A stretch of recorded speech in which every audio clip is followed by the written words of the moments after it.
السلام عليكم ورحمة الله وبركاته. وعليكم السلام ورحمة الله وبركاته. سبحانك لا علم لنا إلا ما علمتنا إنك أنت العليم الحكيم. رب اشرح لي صدري ويسر لي أمري واحلل عقدة من لساني يفقهوا قولي. ربي زدني علما، ربي يسر ولا تعسر وتمنعني. نحمده ونستعينه ونستغفره ونؤمن به ونتوكل عليه ونعوذ بالله من شرور أنفسنا ومن سيئات أعمالنا. من يهده الله فلا مضل له ومن يضلله فلن تجد له وليا مرشدا. ونشهد أن سيدنا وسندنا ومولانا وأولانا وطبيب قلوبنا محمد الذي أرسله بالحق بشيرا ونذيرا وداعيا إلى الله بإذنه وسراجا منيرا. فقد قال الله تعالى في كلامه المجيد والفرقان الحميد: أعوذ بالله من الشيطان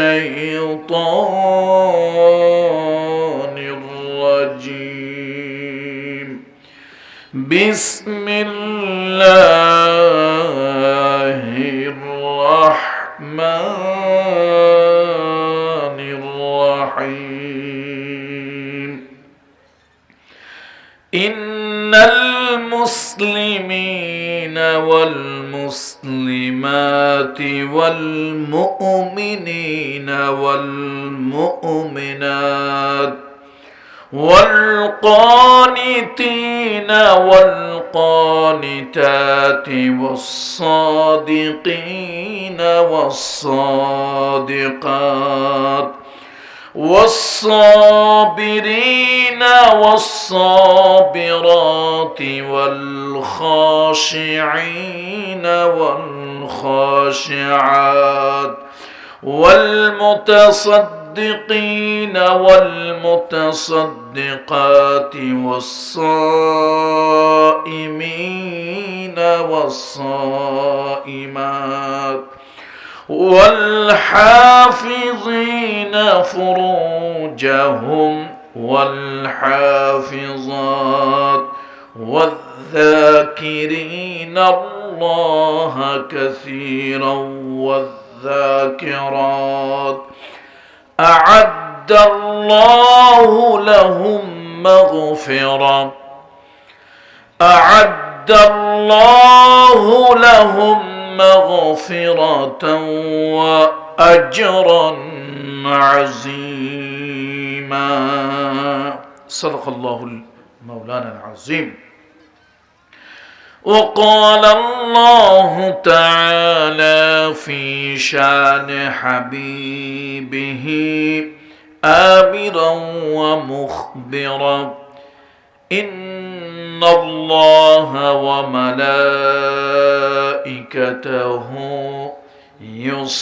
يصلون على النبي يا أيها الذين آمنوا صلوا عليه وسلموا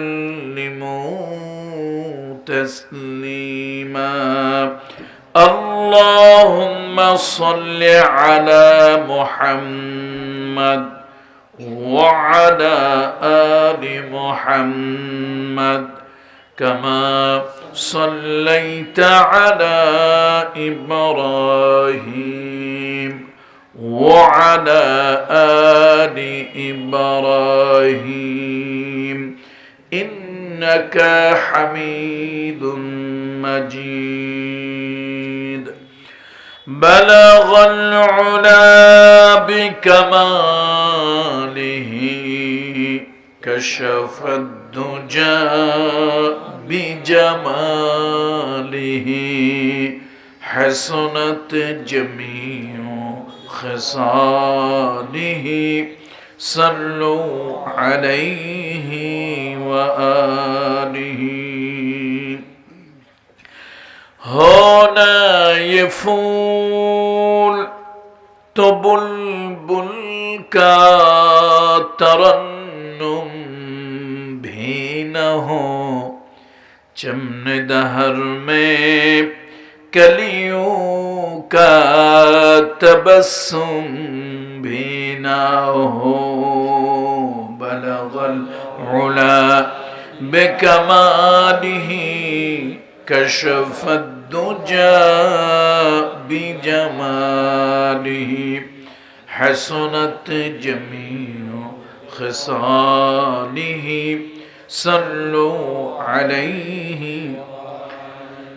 मुझे कुछ मिले या न मिले मुहम्मद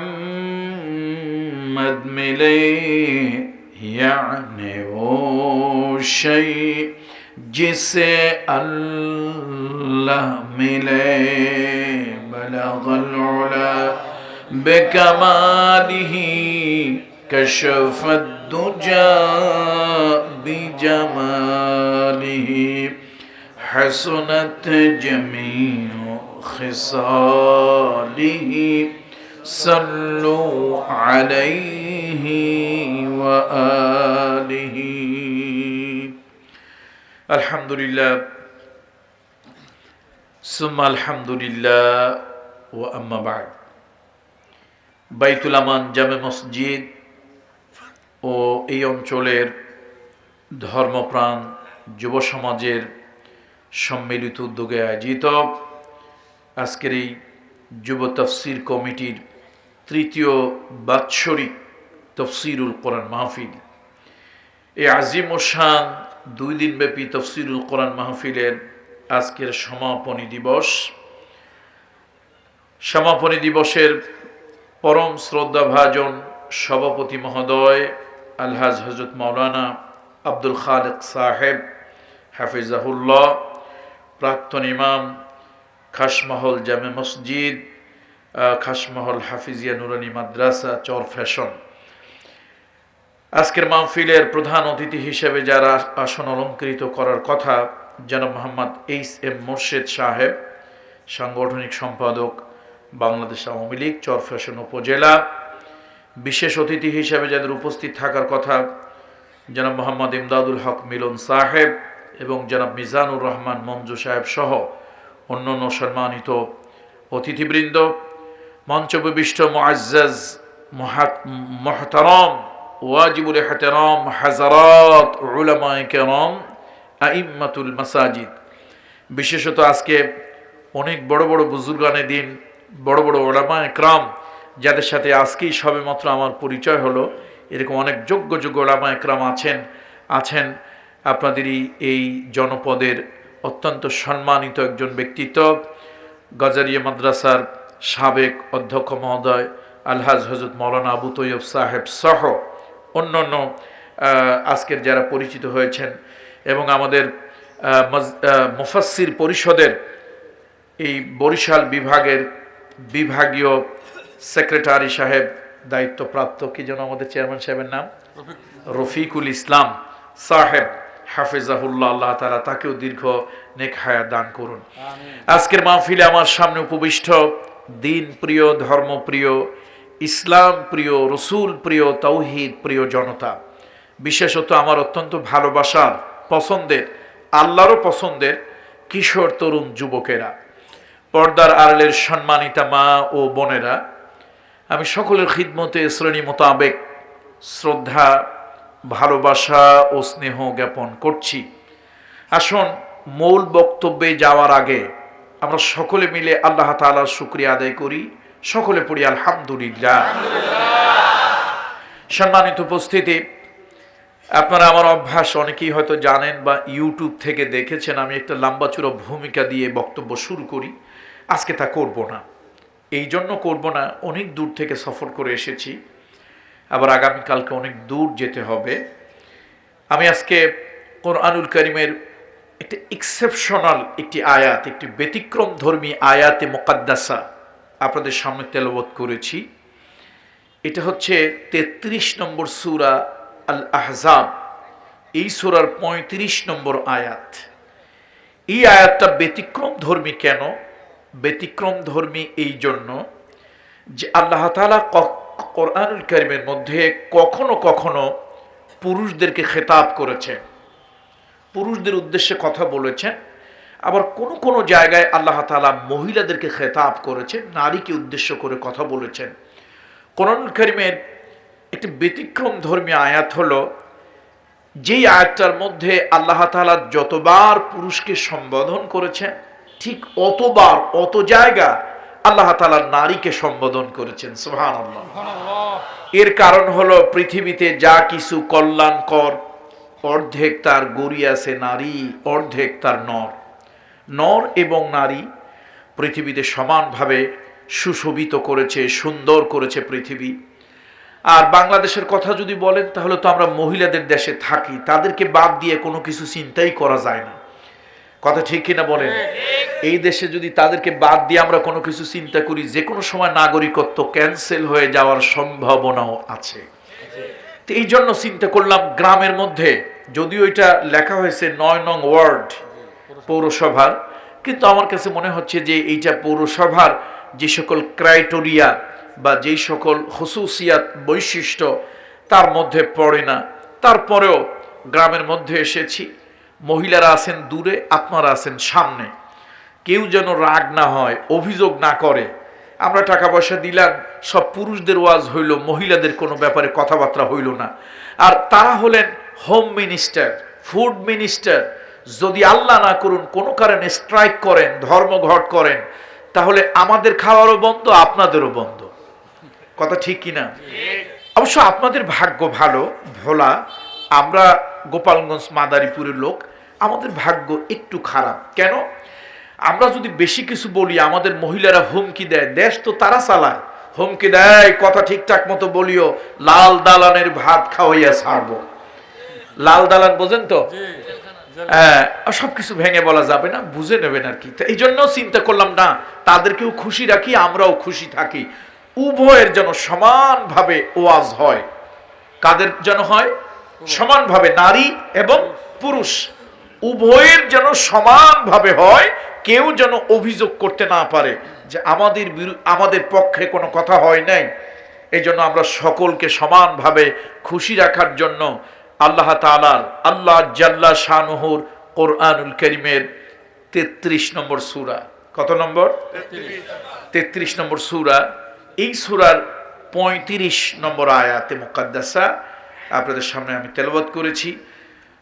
অত্যন্ত গুরুত্বপূর্ণ এই সূরা আল আহজাব।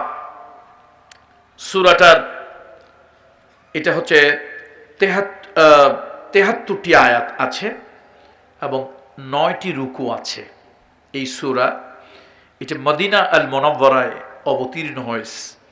মক্কি সূরার একটা বৈশিষ্ট্য হলো আখিরাতমুখী কথাবার্তা, তৌহিদমুখী কথাবার্তা, রিসালাতমুখী কথাবার্তা। মক্কার জীবনের সূরাগুলো, মদিনার জীবনের সূরাগুলো কিছু বিধি বিধান এবং কিছু নিয়ম কানুন, আইন ও কানুন ইত্যাদির উপরে। তো এই সূরাটা হলো মদিনার সূরা, অর্থাৎ রাসূলুল্লাহ সাল্লাল্লাহু আলাইহি ওয়াসাল্লামের হিজরত আফটার মাইগ্রেশন যে সূরাগুলো অবতীর্ণ হয়েছে, সেই সূরা হচ্ছে হিজরতের পরের সূরা, সূরা আহজাব। আগেই বলেছি 73 আয়াত, 9 রুকু। আমরা তেলাওয়াত করেছি 35 যেই আয়াত, সেই আয়াত। এই আয়াতের ব্যাপারে ইমাম মালিক রাহমাতুল্লাহ আলাইহি, এই একটু আগে আমি তাফসীর ইবনে কাসির দেখছিলাম, তো ইমাম মালিক বা অন্যান্যরা কথা বলেছেন, তার মধ্যে সব থেকে প্রণিধানযোগ্য যারটা ইবনে কাসির গ্রহণ করেছেন, যে ইমাম আহমদ নওয়ারাল্লাহু মারকাদাহু ওয়া জাআলাল জান্নাতা মাসওয়াহু, তিনি একখানা হাদিস উদ্ধৃত করেছেন ইমাম আহমদ। সে হাদিসটা হচ্ছে হযরত উম্মে সালামা রাদিয়াল্লাহু তাআলা আনহা, মুমিনদের মা, রাসূলুল্লাহ সাল্লাল্লাহু আলাইহি ওয়াসাল্লামের স্ত্রী উম্মে সালামা রাদিয়াল্লাহু তাআলা আনহা রাসূলুল্লাহ সাল্লাল্লাহু আলাইহি ওয়াসাল্লামের কাছে একবার বললেন, ইয়া রাসূলুল্লাহ, কোরআন শরীফে তো পুরুষদের ব্যাপারে কথাবার্তা বলা হয়, আমাদের ব্যাপারে কি কোনো কথা বলা হয় না, বা আমাদের ব্যাপারে কি কিছু নাই? রাসূলুল্লাহ সাল্লাল্লাহু আলাইহি ওয়াসাল্লাম একদিন খুতবা দিচ্ছিলেন, ইত্যবসরে আল্লাহ তাআলা এই আয়াত অবতীর্ণ করলেন নারী এবং পুরুষের জন্য। সুবহানাল্লাহ পড়ুন সকলে। তাহলে এখান থেকে আমরা কথা শুনবো। আমি কিন্তু আজকে ভূমিকা ছাড়া, ভূমিকা দিলে কথা একটু সুন্দর হয়, একটু রসকস হয়। আজকে রসকস ছাড়াই যেহেতু অনেকগুলো কথা আমাকে বলতে হবে, আর দীর্ঘ পথ সফর করে এসেছি।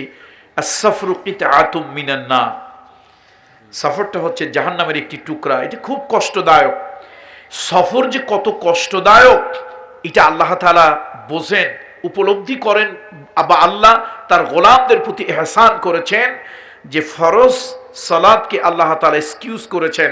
আল্লাহ তাআলা তার প্রতি করুণা দেখিয়েছেন, 4 রাকাত সালাত 2 রাকাত করে দিয়েছেন, আর ফরজ রোজার ব্যাপারে ইখতিয়ার দিয়েছেন, যদি প্রয়োজন হয় রোজার ইজ্জত সম্মান বজায় রেখে রোজা ভাঙবে, রোজা ছেড়ে দেবে, এবং তার সুবিধা মতো সময় সে আবার এই রোজাটা আদায় করে নেবে। বলুন সুবহানাল্লাহ।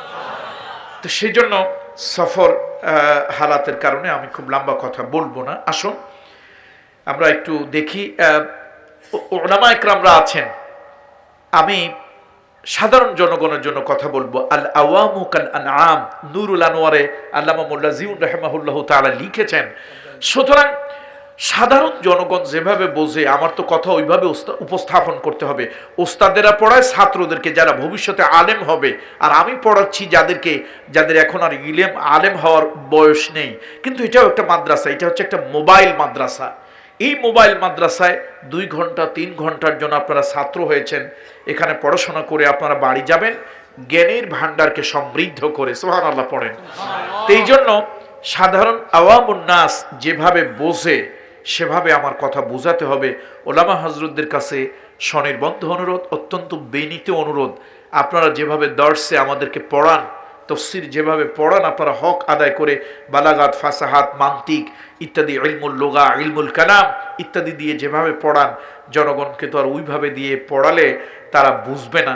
জনগণ বোঝে ওইভাবেই আমাদেরকে উপস্থাপন করতে হবে। আসুন একটু আপনারা আমার সাথে হাত গুনবেন, দেখেন তো আজকে আল্লাহ তাআলা আমাদেরকে কি বলছেন। আল্লাহ তাআলা বলছেন, যদি কোনো নারী এবং পুরুষ বিশেষ কিছু গুণ তারা অর্জন করতে পারেন, আ'আদ্দাল্লাহু লাহুম মাগফিরা, আল্লাহ তাআলা তাদের ব্যাপারে ওয়াদা করছেন, আল্লাহ তাআলা তাদেরকে মাফ করে দেবেন। শুধু মাফ করে দেবেন না, ওয়া আজরান আযীমা, আল্লাহ তাআলা উত্তম প্রতিদান আল্লাহ তাআলা তাদেরকে দেবেন। একে তো মাফ করে দেবেন, আর একটা হলো উত্তম প্রতিদান দেবেন। এখন ওই উত্তম প্রতিদানটা কি, এটা নিয়ে ওলামা ইকরামদের ভিতরে কিছু ইখতিলাফ, মুফাসসিরিন, মুহাদ্দিসিন, ফুকাহা, ফুজালা, উলামা এর একটু ভিন্ন ভিন্ন মত বলেছেন। কেউ কেউ বলেছেন আজরান আযীমা, এটা হলো জান্নাত আল্লাহ তাআলা তাদেরকে দেবেন। আর অধিকাংশের কথা হলো না, জান্নাত তো আল্লাহ তাআলা কাউকে মাফ করে দিলে, ইমানদারদেরকে এমনি আল্লাহ তাআলা জান্নাত দেবেন, কিন্তু জান্নাতটা বড় কথা নয়, বড় পাওনা হলো দিদারে ইলাহি। আল্লাহ তাআলাকে কেউ যদি দেখতে পারেন, এর থেকে বড় পাওনা আর কিছুই হতে পারে না। হাদিসের মধ্যে এসেছে, ইহসানের হাদিসের মধ্যে এসেছে, যারা নাকি ইহসান করবে কিয়ামতের ময়দানে আল্লাহ তাআলা জান্নাতীদেরকে ডেকে বলবেন, ও জান্নাতীরা, আমি আল্লাহ তাআলা তোমাদেরকে কিছু দিতে চাই, অতিরিক্ত কিছু দিতে চাই। জান্নাতের লোকগুলো একটু বোকা বোকা থাকবেন, আসহাবুল জান্নাত বুলুহুম, তারা বলবে আল্লাহ তাআলা অনেক দিয়েছেন, যা কল্পনা করি নাই, যা প্রত্যাশা করি নাই, চাই নাই, তার থেকেও বেশি দিয়েছেন, যা ধারণা করি নাই তার থেকেও অনেক দিয়েছেন। আর কি আপনি দেবেন? সব তো দিয়েছেন। কিন্তু কিছু জান্নাতীরা বলবে না, আল্লাহ তাআলা সব দিয়েছেন কিন্তু এখন পর্যন্ত কিছু পাই নাই, বাকি আছে। সেটা হলো আল্লাহ তাআলাকে দেখতে পারলাম না। যার জন্য এত কষ্ট করলাম, তাহাজ্জুদের নামাজ পড়লাম, যার জন্য হালাল হারাম বেঁচে চললাম, যার জন্য দিন প্রতিষ্ঠার জন্য শাহাদাত বরণ করলাম, যার জন্য আন্দোলন করে জেল খাটলাম, জরিমানা দিলাম, হুমকি ধমকি কত কিছু সহ্য করলাম, এত কিছু যার জন্য করলাম সে আল্লাহ তাআলাকে দেখতে পারি নাই। সুতরাং এখন ওইটা বাকি আছে। আল্লাহ তাআলা সুন্দর একটা হল রুম সাজানোর জন্য নির্দেশ দেবেন। এমনি তো জান্নাত সুন্দর, আরো সুন্দর করে ওয়েল ডেকোরেটেড করে সুন্দর সুসজ্জিত বিরাট বড় হল রুম সাজানো হবে। এবার আল্লাহ তাআলা আসবেন ওই ঘরের মধ্যে, আল্লাহ তাআলা ওই জায়গায় আসবেন।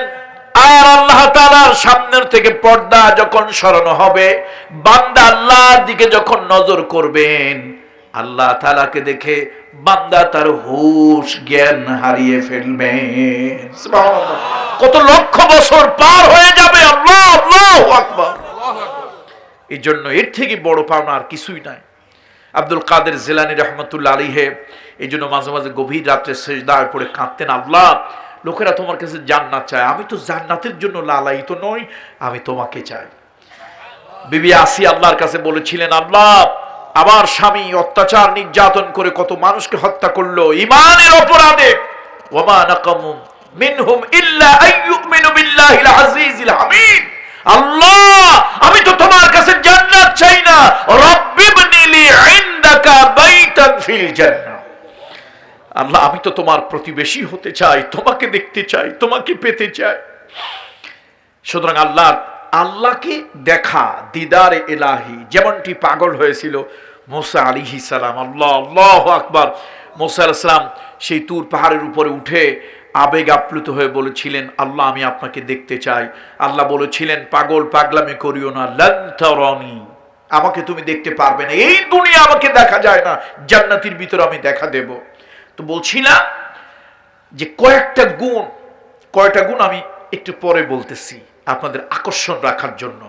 কয়েকটা গুণ যদি কেউ অর্জন করতে পারে তাহলে আল্লাহর পক্ষ থেকে দুইটা প্রতিশ্রুতি আ'আদাল্লাহ, আল্লাহ ওয়াদা করছেন, ইন্নাল্লাহা লা ইউখলিফুল মিআদ, আল্লাহ কখনো তার প্রতিশ্রুতি ভঙ্গ, বলুন প্রতিশ্রুতি ভঙ্গ, কখনো আল্লাহ তাআলা প্রতিশ্রুতি ভঙ্গ করেন না।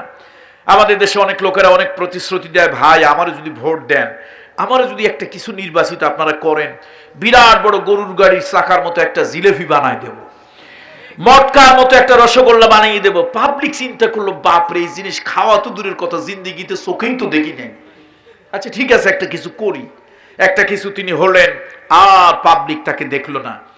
শেষে অনেকদিন পরে আবার বসন্তের কোকিলের মতো কুহু কুহু ডাক, বসন্ত যখন এলো আবার কুহু কুহু ডাক নিয়ে তিনি এলেন। পাবলিক বলল, তুমি গেছিলে কই, তোমার তো আগে দেখি নাই, তুমি না গতবার প্রতিশ্রুতি দিয়েছিলে গরুর গাড়ির চাকার মতো জিলাপি বানায় দেবে, কই? কয় যে দেখো আমি তোমরা ভোট দেওয়ার পরে, নির্বাচিত হওয়ার পরে আমি চিন্তা করলাম, আমি তো তোমাদের জনদরদি বন্ধু, আমি চিন্তা করলাম এত বড় বিশাল গরুর গাড়ির চাকার মতো জিলাপি তোমরা খাইবে কেমনে, তোমাদের কষ্ট হবে, এই চিন্তা করে আমি আমার ওয়াদা থেকে সরে এসেছি। আল্লাহর ওয়াদা কি এরকম বলুন? আল্লাহ, আল্লাহ, আল্লাহু আকবার। আল্লাহ তাআলার ওয়াদা এরকম নয়। আল্লাহ তাআলা বলছেন আ'আদাল্লাহ, আ'আদাল্লাহ, আল্লাহ তাআলা ওয়াদা করছেন। আল্লাহ তাআলা যে এই নির্দিষ্ট কিছু গুণ যে মহিলা যে পুরুষ অর্জন করবে, আল্লাহ তাআলা তাদেরকে মাফ করে দেবেন। কেন? মানুষ হিসাবে মানুষের হিউম্যান হ্যাবিট, মানসিক স্বভাব চরিত্র হলো সে গুনাহ করে। আর আল্লাহ তাআলা রহিম, রহমান, গফুর, গফফার, সাত্তারুল উয়ুব, আল্লাহ তাআলার জাতে পাকের খাসিয়াত হলো তিনি মাফ করে দেন। শুধু দুটো জিনিস আল্লাহ মাফ করেন না, একটি হলো শিরক আর একটা হলো হক্কুল ইবাদ। এই দুটি ছাড়া সব আল্লাহ তাআলা মাফ করে দেবেন, আর উত্তম প্রতিদান আল্লাহ তাআলা দেবেন। এবার আসেন কয়টা গুণ আপনারা যারা একদম সাধারণ মানুষ, আমি কিন্তু একেবারে ছোট্ট বাচ্চাদের মতো করে বোঝানোর চেষ্টা করব, বেইজনিল্লাহ, বেফাদলিল্লাহ, বেমাশিয়াতিল্লাহ, যাতে আপনারা বোঝেন এই জন্য হাতের কর গুনে গুনে নিজেরা বুঝে বুঝে ক্লাস থেকে পড়া একদম পুরো কমপ্লিট করে নিয়ে বাড়ি যাবেন। বলেন ইনশাআল্লাহ। তাহলে আমার সাথে আঙ্গুল ধরবেন। বিসমিল্লাহির রহমানির রহিম। ইন্নাল মুসলিমিনা ওয়াল মুসলিমাত,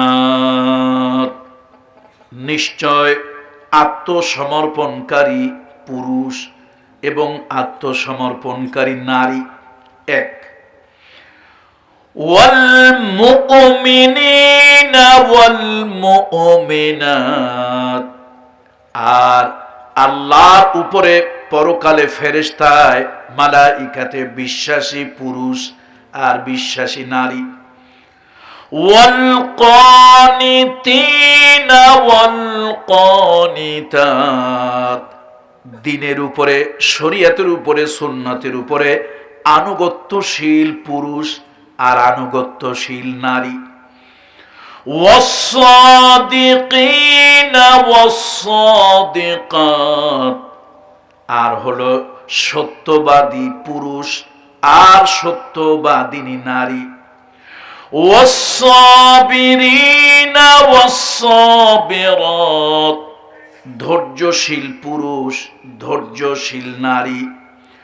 ওয়াল খাশিঈনা ওয়াল খাশিআত, আল্লাহকে পরকালকে জাহান্নামকে ভয়কারী পুরুষ আর ভয়কারিণী নারী। ওয়াল মুতাসাদ্দিকিনা ওয়াল মুতাসাদ্দিকাত, কল্যাণের জন্য মানবতার জন্য মনুষ্যত্বের জন্য আত্মপীড়িত ক্ষুধার্ত মানুষের জন্য সাদকাকারী পুরুষ আর সাদকা প্রদানকারী নারী। ওয়াস-সাইমিনা ওয়াস-সাইমাত, রোজা পালনকারী পুরুষ আর রোজা পালনকারিণী নারী। ওয়াল হাফিজিনা ফুরুজাহুম ওয়াল হাফিজাত, আর যৌনাঙ্গ হেফাজতকারী পুরুষ যৌনাঙ্গ হেফাজতকারিণী নারী। ওয়ায-যাকিরিনা আল্লাহা কাসীরান ওয়ায-যাকিরাত, অধিক পরিমাণে আল্লাহর জিকিরকারী পুরুষ আর আল্লাহ তাআলার জিকিরকারিনী নারী। তাহলে কয়টা হলো? আঙ্গুল বোধহয় ধরেন নাই। কয়টা? ভয় লাগে নাকি? 10টা। তাহলে পুরুষ যদি 10টা গুণের অধিকারী হয়, ও পর্দার মহিলারা, মায়েরা, বোনেরা, কলিজার টুকরা মেয়েরা, নারী যদি 10টা গুণ অর্জন করে তার জীবনে, আল্লাহ তাআলা বলছেন আ'আদাল্লাহ, আল্লাহ তাআলা প্রতিশ্রুতি দিচ্ছেন, ওয়াদা করছেন, এই পুরুষের জীবনে যদি কোনো ভুল ভ্রান্তি গুনাহ খাতা হয়ে যায় আল্লাহ তাআলা তা ক্ষমা করে দেবেন। ওই নারীর জীবনে যদি কোনো ভুল ভ্রান্তি গুনাহ খাতা হয়ে যায় আল্লাহ তাআলা মাফ করে দেবেন। শুধু মাফ করে দেবেন না, কিয়ামতে জান্নাত দিয়ে দেবেন। শুধু জান্নাত আল্লাহ তাআলা দেবেন না, জান্নাতের ভিতরে সব থেকে বড় আজরান আজিমা, উত্তম পাওনা হলো আল্লাহ তাআলার সঙ্গে দেখা হওয়া। ওই দিদারে ইলাহিও আল্লাহ তাআলা দিয়ে দেবেন। 10টা গুণ। ধৈর্য ধারণ করে শুনবো তো, না চলে যাব?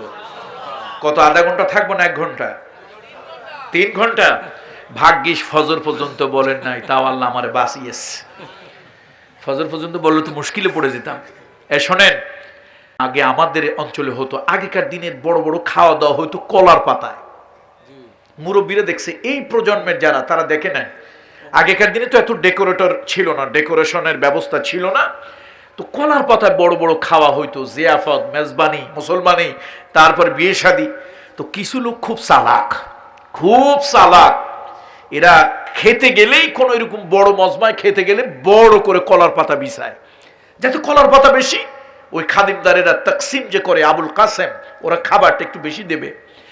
তো খাদিমদারি যারা করে তারাও তো এক্সপার্ট, দেখে সব জায়গায় কলার পাতা একরকম, এক জায়গায় বিছাইছে অনেক রকম বড় করে বিছাইছে। তো একটু ঠাট্টা করে কয়, মিয়া কলার পাতা যত বড়ই বিছাও দে ওই আর আন্দাজ আছে, যে দেবে তার আন্দাজ আছে। সুতরাং একেবারে চাইলে আমরা অনেক কিছু করতে পারবো না, অ্যাটলিস্ট 1 ঘন্টা প্লাস এরকম আমরা যদি থাকি তাহলে বিষয়গুলোর উপর আমরা কথা বলবো, বলুন ইনশাআল্লাহ। তাহলে শয়তান আছে না নাই? শয়তান কোথায় আছে? সুন্দরবনে না বান্দরবনে? শয়তান কিন্তু কাছেই আছে, মিনাল জিন্নি ওয়াল ইনস। শয়তান মানুষকে প্ররোচনা দেয়, শয়তান যেন আমাদেরকে এই বরকতময় আলোচনা থেকে মাহরুম করতে না পারে। এই জন্য আল্লাহ তাআলার কাছে তাউজ এবং তাসমিয়ার মাধ্যমে, আউযু বিল্লাহর মাধ্যমে, বিসমিল্লাহর মাধ্যমে শুরু করতে হবে, যাতে শয়তান আমাদেরকে মাহরুম না করে। ইন্নাশ শাইতানা আদুউল লাকুম ফাত্তাখিযহু আদুওয়া। শয়তান কিন্তু তোমাদের বন্ধু না, শত্রু। আর এই শয়তান বিভিন্ন সূরতে আসে, কখনো ব্যক্তির সূরতে, কখনো আলেমের সূরতে, কখনো পীরের সূরতে, নেতার সূরতে, নেত্রীর সূরতে, কখনো মানুষের সূরতে, বিভিন্ন সূরতে এই শয়তান আসে। আমরা আসলে বুঝি না। মিনাল জিন্নে ওয়াল ইনস, জিনের মধ্যেও শয়তান আছে, মানুষের মধ্যেও শয়তান আছে। সুতরাং কোন শয়তানি কোনোভাবেই যেন আমাদেরকে আল্লাহর কোরআন থেকে মাহরুম করতে না পারে, সেজন্য আমরা মনে মনে সকলে তাউজ এবং তাসমিয়া, আউযু বিল্লাহি মিনাশ শাইতানির রাজিম, এটা আল্লাহ তাআলার কাছে আমরা পড়ে নেব। বন্ধুরা আমার, মুরব্বিরা আমার, কোরআনুল কারীম হলো জামিউল মাআনি, যার শব্দ হলো কম কিন্তু অর্থ হলো অনেক বেশি। কোরআন শরীফ সম্পর্কে আল্লাহ তাআলা বলেন, কুল লাউ কানাল বাহরু মিদাদান লিকালিমাতি রাব্বি লানাফিদাল বাহরু ক্বাবলা আন তানফাদা কালিমাতু রাব্বি ওয়ালাউ জিনা বিমিসলিহি মাদাদা।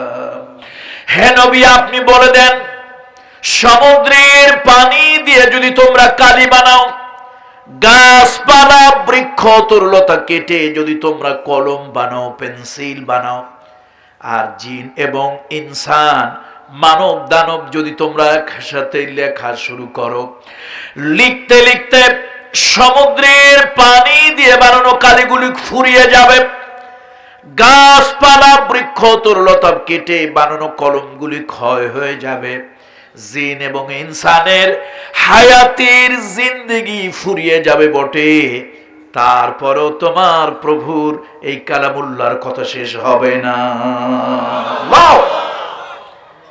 আল্লাহ আল্লাহ আল্লাহ। কোরআন হলো একটা জীবন্ত মুজিজা। দেখুন, আমরা মাস্টার্সে একটা সাবজেক্ট পড়েছি ফিলোলজি, বাংলা এটাকে বলে ভাষাতত্ত্ব। আরবিতে মাদ্রাসাগুলো বড় বড় দারসে নিজামি মাদ্রাসা, বড় বড় আলিয়া মাদ্রাসায় পড়ানো হয় ফিকহুল লুগা।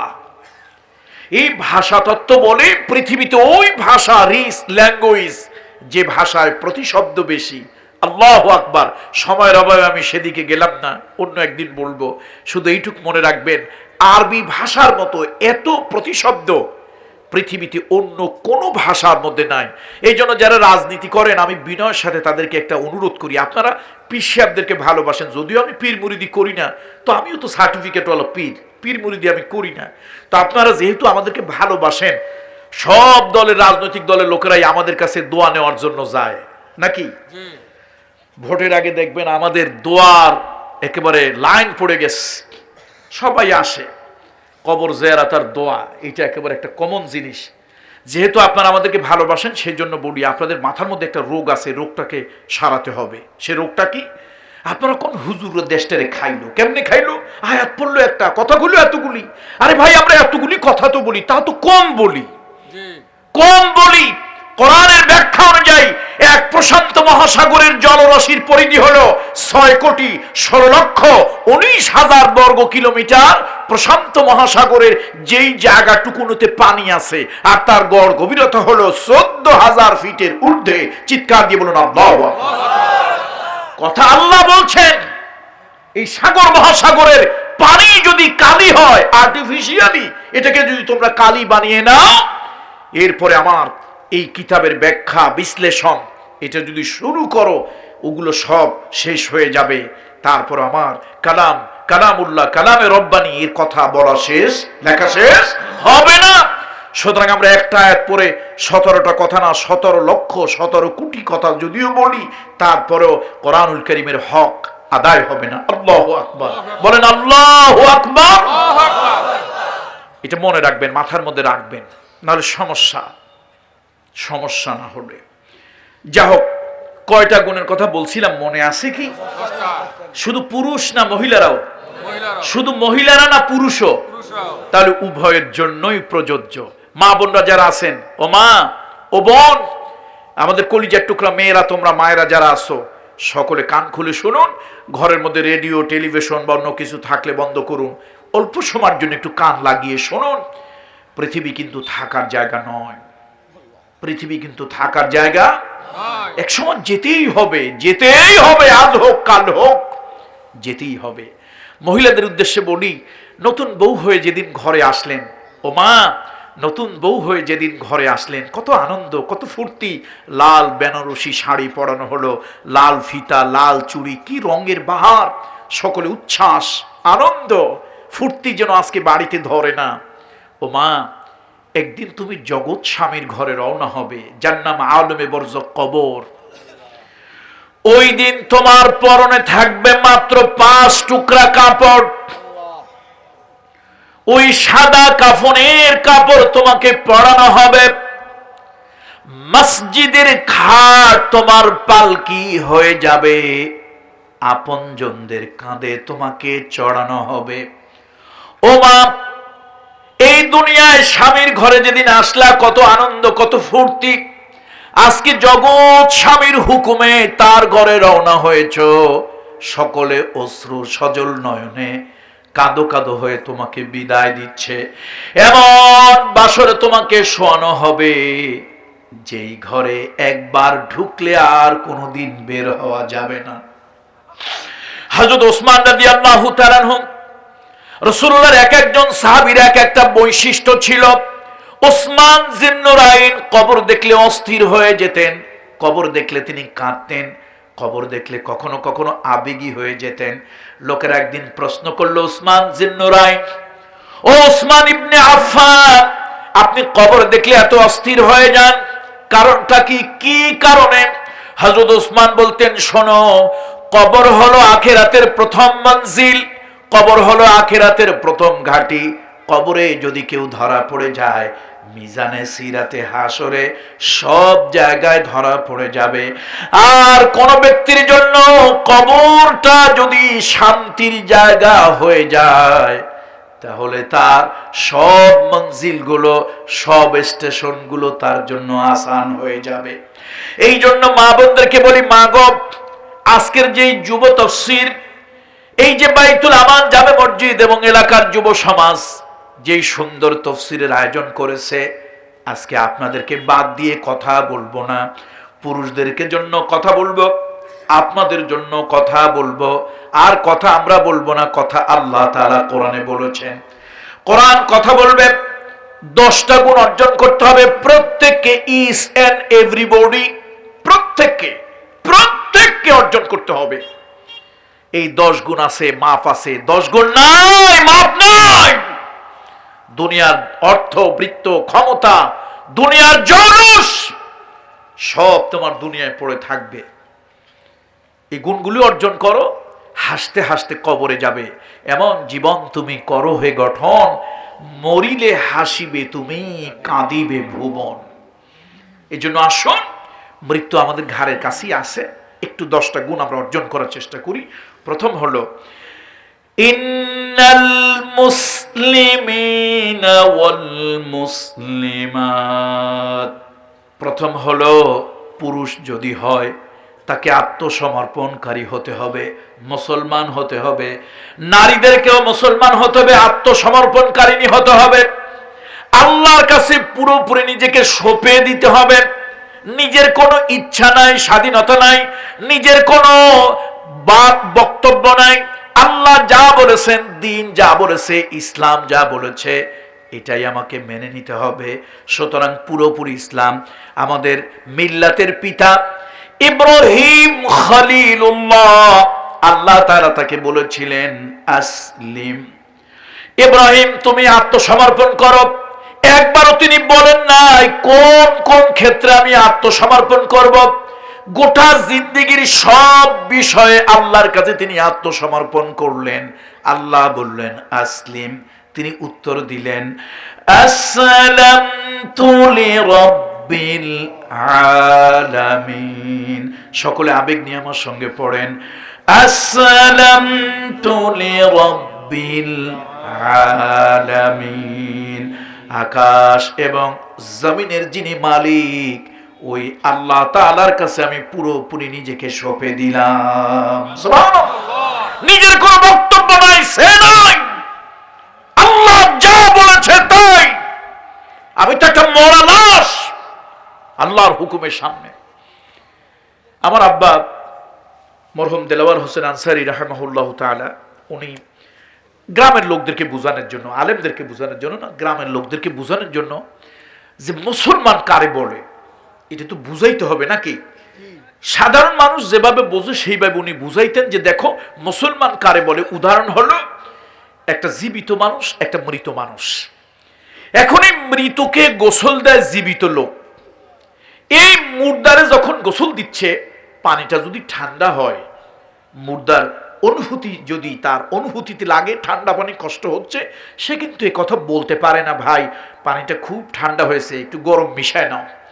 আবার পানিটা যদি খুব বেশি গরম হয়, উষ্ণতা এত বেশি চামড়া পুড়ে যায়, মৃত কিন্তু জীবিতকে কথা বলতে পারে না ভাই এত গরম পানি দিয়েছো চামড়াটা পুড়ে যাচ্ছে, একটু ঠান্ডা ভাজাও, তা বলতে পারে না। শুধু তাই নয়, ওই জিন্দা যদি মুর্দারে শীত করে শীত, কাট করলে কাট, যদি ছিঁড়ে ফাড়ে কাটে, যা ইচ্ছা তাই করে, কিচ্ছু বলার নাই, কোনো কিছু বক্তব্য প্রতিবাদ করার নাই। আমার আব্বা মরহুম বুঝাতে গিয়ে এইভাবে বুঝাতেন সাধারণ গ্রামের মানুষকে, শোনো, একটা মুর্দা জীবন্ত মানুষের কাছে যেমন, মুসলমান হলো ওই ব্যক্তি আল্লাহর কাছে তেমন। আমার আল্লাহ যা চাইবেন, আল্লাহর হুকুমের সামনে, আল্লাহর শরীয়তের সামনে মুসলমান হলো পুরাপুরি মরা একটা মানুষ। আল্লাহু আকবার। আমি এরকম করব কেন, ওই রকম করব কেন, এরকম বলা চলবে না। তুমি যদি মুসলমান হও, দুঃখ লাগে, কষ্টে কথা বলি, কষ্টে কথা বলি, কোন ইমাম, কোন আলেম কোরআনের উদ্ধৃতি দিয়া, হাদিসের উদ্ধৃতি, বুখারী শরীফ, মুসলিম শরীফ, তিরমিজি শরীফ, নাসাই শরীফ, আবু দাউদ শরীফ, এরকম কোন সিয়াসেতার হাদিস থেকে উদ্ধৃতি দিয়া কোন বিষয় বলেছে, আপনার দল, আপনার চিন্তার উল্টা গিয়েছে কথাটা, আপনি আলেমের গায়ে পর্যন্ত হাত তুলতে দ্বিধাবোধ করেন না। আপনি কেমন মুসলমান, কেমন মুসলমানের রক্ত আপনার শরীরের ভিতরে, যে আল্লাহ কোরআনের আয়াত উদ্ধৃতি দেওয়ার পরে, বিশ্বনবীর হাদিস উদ্ধৃতি দেওয়ার পরে, তারপর আপনার গায়ের মধ্যে এই কোরআনের হাদিসের কথা শুনলে আপনার চিন্তা চেতনার পরিপন্থী হলে এলার্জি হয়। আপনি কোন আলেমের গায়ে যদি হাত তোলেন, আল্লাহর কসম আপনি বিশ্বনবীর গায়ে হাত তুলেছেন। যদি মুসলমান বলেন তারে অন্য কিছু নিজের দাবি করেন, ইসলাম জবরদস্তি নাই, লা ইকরাহা ফিদ্দিন। আপনার মুসলমান হইতে হবে, মাথায় টুপি লাগাইতে হবে, মুখে দাড়ি লাগাইতে হবে, আপনাকে কোরআন সুন্নাহ মানতেই হবে। আল্লাহ বলেন এরকমটি না, সরাসরি তার নবীরে বলেছেন, নবী লাস্তা আলাইহিম বিমুসাইতিন, এই তোমার আমি দাওয়াত বানাই পাঠাই নাই, দাওয়াত দাও, কেউ মানে মানুক, না মানে না মানুক। সুতরাং আপনার মন চায় আপনি ইসলাম মানেন, মন চায় শরীয়ত মানেন, না চায় আপনি বাহির হয়ে যান, কিন্তু নিজেকে মুসলমান বলে দাবি করবেন। আর আল্লাহর কোন হুকুম আপনার সামনে উপস্থাপন করা হলে আপনার চিন্তা চেতনা মন মানসিকতার বাহিরে যাবে, আপনি সাপের মতো ফোঁস করে ফনা তুলবেন, আপনার গায়ে অ্যালার্জি হবে, বুঝতে হবে আপনার এই চুলকানির ঔষধ দেওয়া দরকার। তাহলে গুণ কয়টা অর্জন করতে হবে? 10টার প্রথম গুণ কি? মুসলমান। মুসলমান হওয়া আপনার জন্য বাধ্যতামূলক না, বাধ্যতামূলক না, আপনি মন চাইলে হন, না চাইলে না হন, আপনাকে হতেই হবে এমনটি না। কিন্তু যদি বলেন আমি মুসলমান, তাহলে আপনার আর কোনো সে নাই, বক্তব্য নাই। যেমন ওই মুর্দার জিন্দার সামনে কোনো বক্তব্য নাই, সে নাই। আমার গাও পুড়ে যাচ্ছে, পানি ঠান্ডা লাগাও, আমি হিম শীতল হয়ে যাচ্ছি, গরম ভাজাও, আমারে কাটছো কেন, হাঁটছো কেন, ছিটছো কেন, এরকম তার কোনো বক্তব্য নেই। নিশ্চয় অনুরূপ ভাবে surrender, complete surrender to almighty Allah, আল্লাহর কাছে নিজেকে সঁপে দেওয়া, মুসলমান হওয়া। এবার বাড়ি গিয়ে আজকে এহতেসাব করব, এহতেসাব, নিজে নিজে নিজের সমালোচনা, ক্রিটিসিজম বা ক্রিটিসাইজ ফর সেলফ পিউরিফাই, নিজেকে সংশোধন করার জন্য আজকে বাড়ি গিয়ে সবাই আমরা চিন্তা করব, আসলে এই কথার উপরে আমি কি মুসলমান না মুসলমান থেকে আমি বাইরে। এখনো চিন্তা করব, আমি কি আল্লাহ দ্বীন শরীয়তের সব কথাগুলো নির্দ্বিধায় অবনত মস্তকে মেনে নিতে পারলাম না পারি নাই। এই জন্য আসুন, কয় গুণ অর্জন করতে হবে? 10। শুধু পুরুষের জন্য না মহিলাদেরও? শুধু মহিলার জন্য না পুরুষের জন্য? নারী পুরুষ উভয়ের জন্যই প্রযোজ্য 10 গুণ।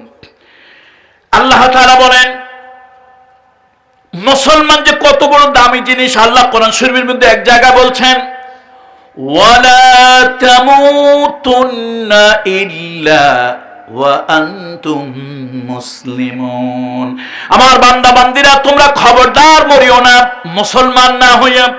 যদি মুসলমান না হয়ে মারা যাও, তাহলে তোমার জীবনটা বরবাদ হয়ে গেল, তোমার জীবনটা ধ্বংস হয়ে গেল, তোমার পরকাল শেষ হয়ে গেল। খবরদার মরিও না, খবরদার মরিও না মুসলমান না হইয়া। আবার আরেক জায়গায় আল্লাহ তাআলা বলছেন, কুল্লু নাফসিন যায়িকাতুল মাউত, কুল্লু নাফসিন যায়িকাতুল মাউত, বান্দারে তোমার মরতেই হবে। যে মরণ থেকে পালাও তুমি, ওই মরণ তোমায় লইবে গিরি, যদিও সুদূর আকাশ পানে পালাও হেথায় লাগিয়ে সিঁড়ি। মরণ তোমার ধরবেই ধরবে, মৃত্যু তোমার হবেই। তবে মরতে যদি হয়, কি হইয়া মরো? একটু সবাই দয়া করে বলেন, কি হয়ে মরো? মুসলমান হয়ে মরো। কথা কি কামরুল ইসলাম সাইদের না আল্লাহ? আমার কথা হয়তো আপনার অপছন্দ হতে পারে, খারাপ লাগতে পারে, রাগ হতে পারে, আমার কথায় আপনার শরীরে একটু জ্বালা পোড়াও হতে পারে। কথা আমার না, আল্লাহর কসম, কথা আমার নয়, কথা আমার মালিকের, আপনার মালিকের, আপনার প্রতিপালক, আমারও প্রতিপালক, সকল কায়নাতের যিনি প্রতিপালক, সব মানুষকে, সব জাতিকে যিনি লালন পালন করেন, সেই জাতে পাকের কথা 10 গুণ অর্জন করো, তুমি মাফ পাবে, ক্ষমা পাবে। শুধু ক্ষমার মাপ পাবে না, জান্নাতও পাবে, আমি আল্লাহর দিদার ইলাহি পাবে, সব পাবে। 10 গুণ অর্জন করো। প্রথম গুণটাই হলো তুমি মুসলমান হও, আত্মসমর্পণকারী হও আমি আল্লাহর কাছে।